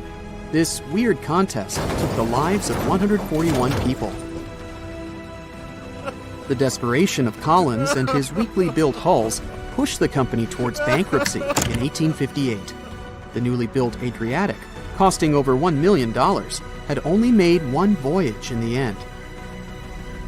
And even that voyage was considered a disaster. The ship collided with a tugboat. It still managed to finish its maiden voyage at a suitable time. After the company had gone bankrupt, they had to sell the ship for only $50,000. They removed the great giant engines, replacing them with only sails. Although it was once the greatest ship on the high seas, it was only 30 years later until it was abandoned, labeled irreparable, and anchored in a river. The other remaining ships were also sold and only used for parts. Edward Collins left the industry altogether, seeking work on dry land instead. As the Collins line was no longer in the mix, the Cunards would grow in strength. Without competition, they would win the Blue Ribbon for the next 30 years, and 180 years later, after producing hundreds of ships. They still have a constant presence on the seas as they provide transatlantic crossings, world voyages, and leisure cruises. To this day, the Cunard line is the only one to run ships between Europe and America, and it's great proof that it's not always the fastest that's the best. It was September 12, 1990. In those times, way before instant messaging and Zoom calls, a little girl was looking for pen pals. Zoe was aboard a ship from England to Belgium on vacation with her parents. She was only 10 years old at the time, but was a very clever schoolgirl. She took a piece of paper and started putting some words together. She introduced herself, Hello. then wrote about how she liked ballet and playing the flute and the piano. Of course, she couldn't help but mention her 2 adored pets, a little hamster she called Sparkle and her fish Speckle. She also put down the address at which she could be reached in case someone was interested in writing back to her. But alas, she was at sea. Who could she send this message to? An interesting idea came to her mind. She carefully placed her letter in a plastic bottle, tightly closed the lid to protect it from the water, and threw it into the sea. The little girl's excitement faded away over the years as she didn't receive a response. Maybe the bottle got stuck somewhere. Maybe it was swallowed by some big, scary sea creature. Or maybe the water actually poked through the plastic cap and destroyed her message. Many years later, on Christmas, a letter for Zoe was received at her parents' house under her maiden name. The postage signaled that the message was from Europe. It was from a Dutch couple, Piet and Jacqueline Lateau, who had found her delicate bottle and were very considerate to write back. They pointed out that they had found the letter among the debris thrown at the shore by the sea. Zoe's letter had been stranded for a staggering 23 years at sea and traveled for more than 350 miles to reach its final destination near Rotterdam in the Netherlands. That's quite a voyage for a small plastic bottle. A story similar to that of Zoe is the strange connection between two little boys.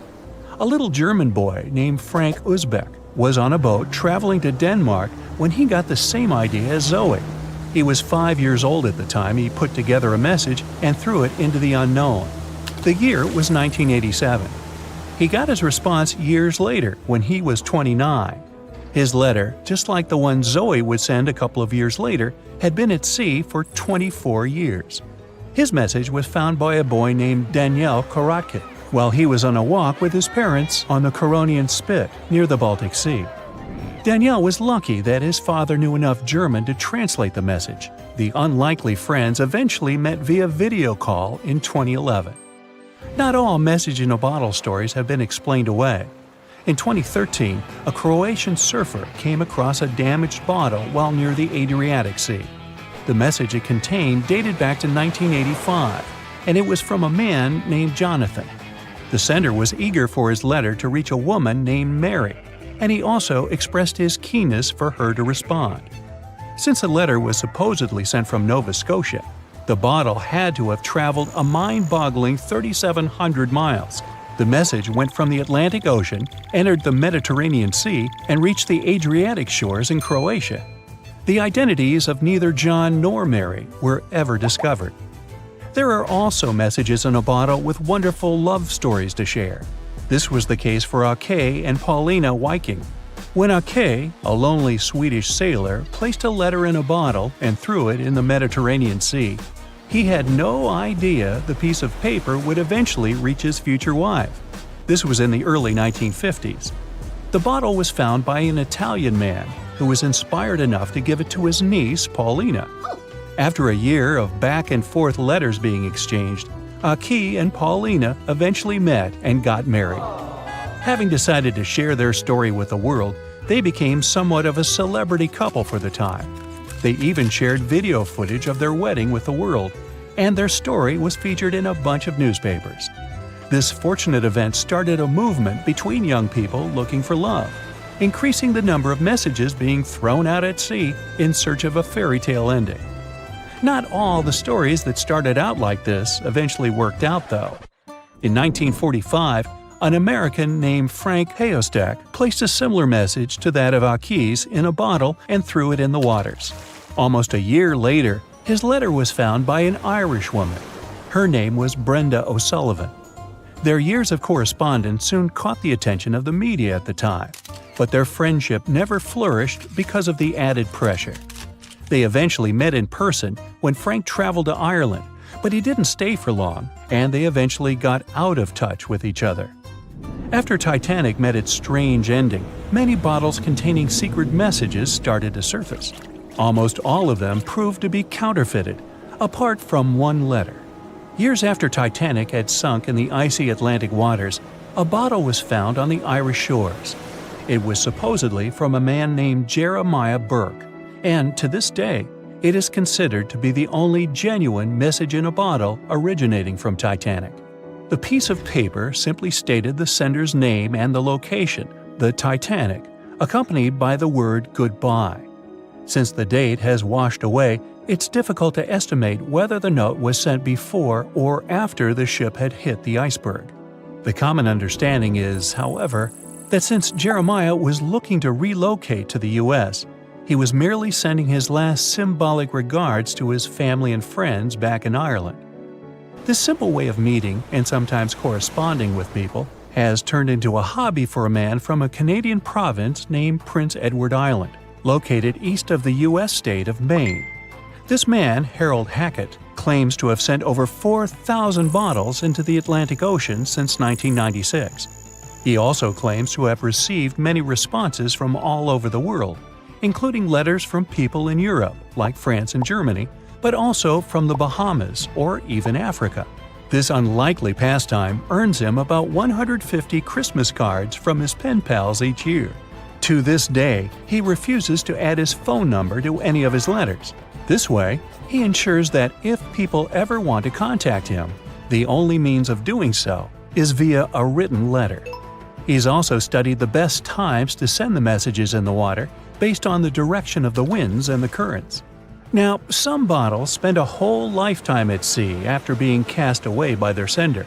It was the case for a British man that wrote a message and placed it into a bottle before throwing it in the English Channel in 1914. His name was Thomas Hughes, and he wanted to direct the message to his wife, but was polite enough to write a letter to whoever got their hands on the bottle first, asking them to redirect the piece of paper accordingly. The bottle didn't reach his wife, since it was found 85 years later on the Essex coast.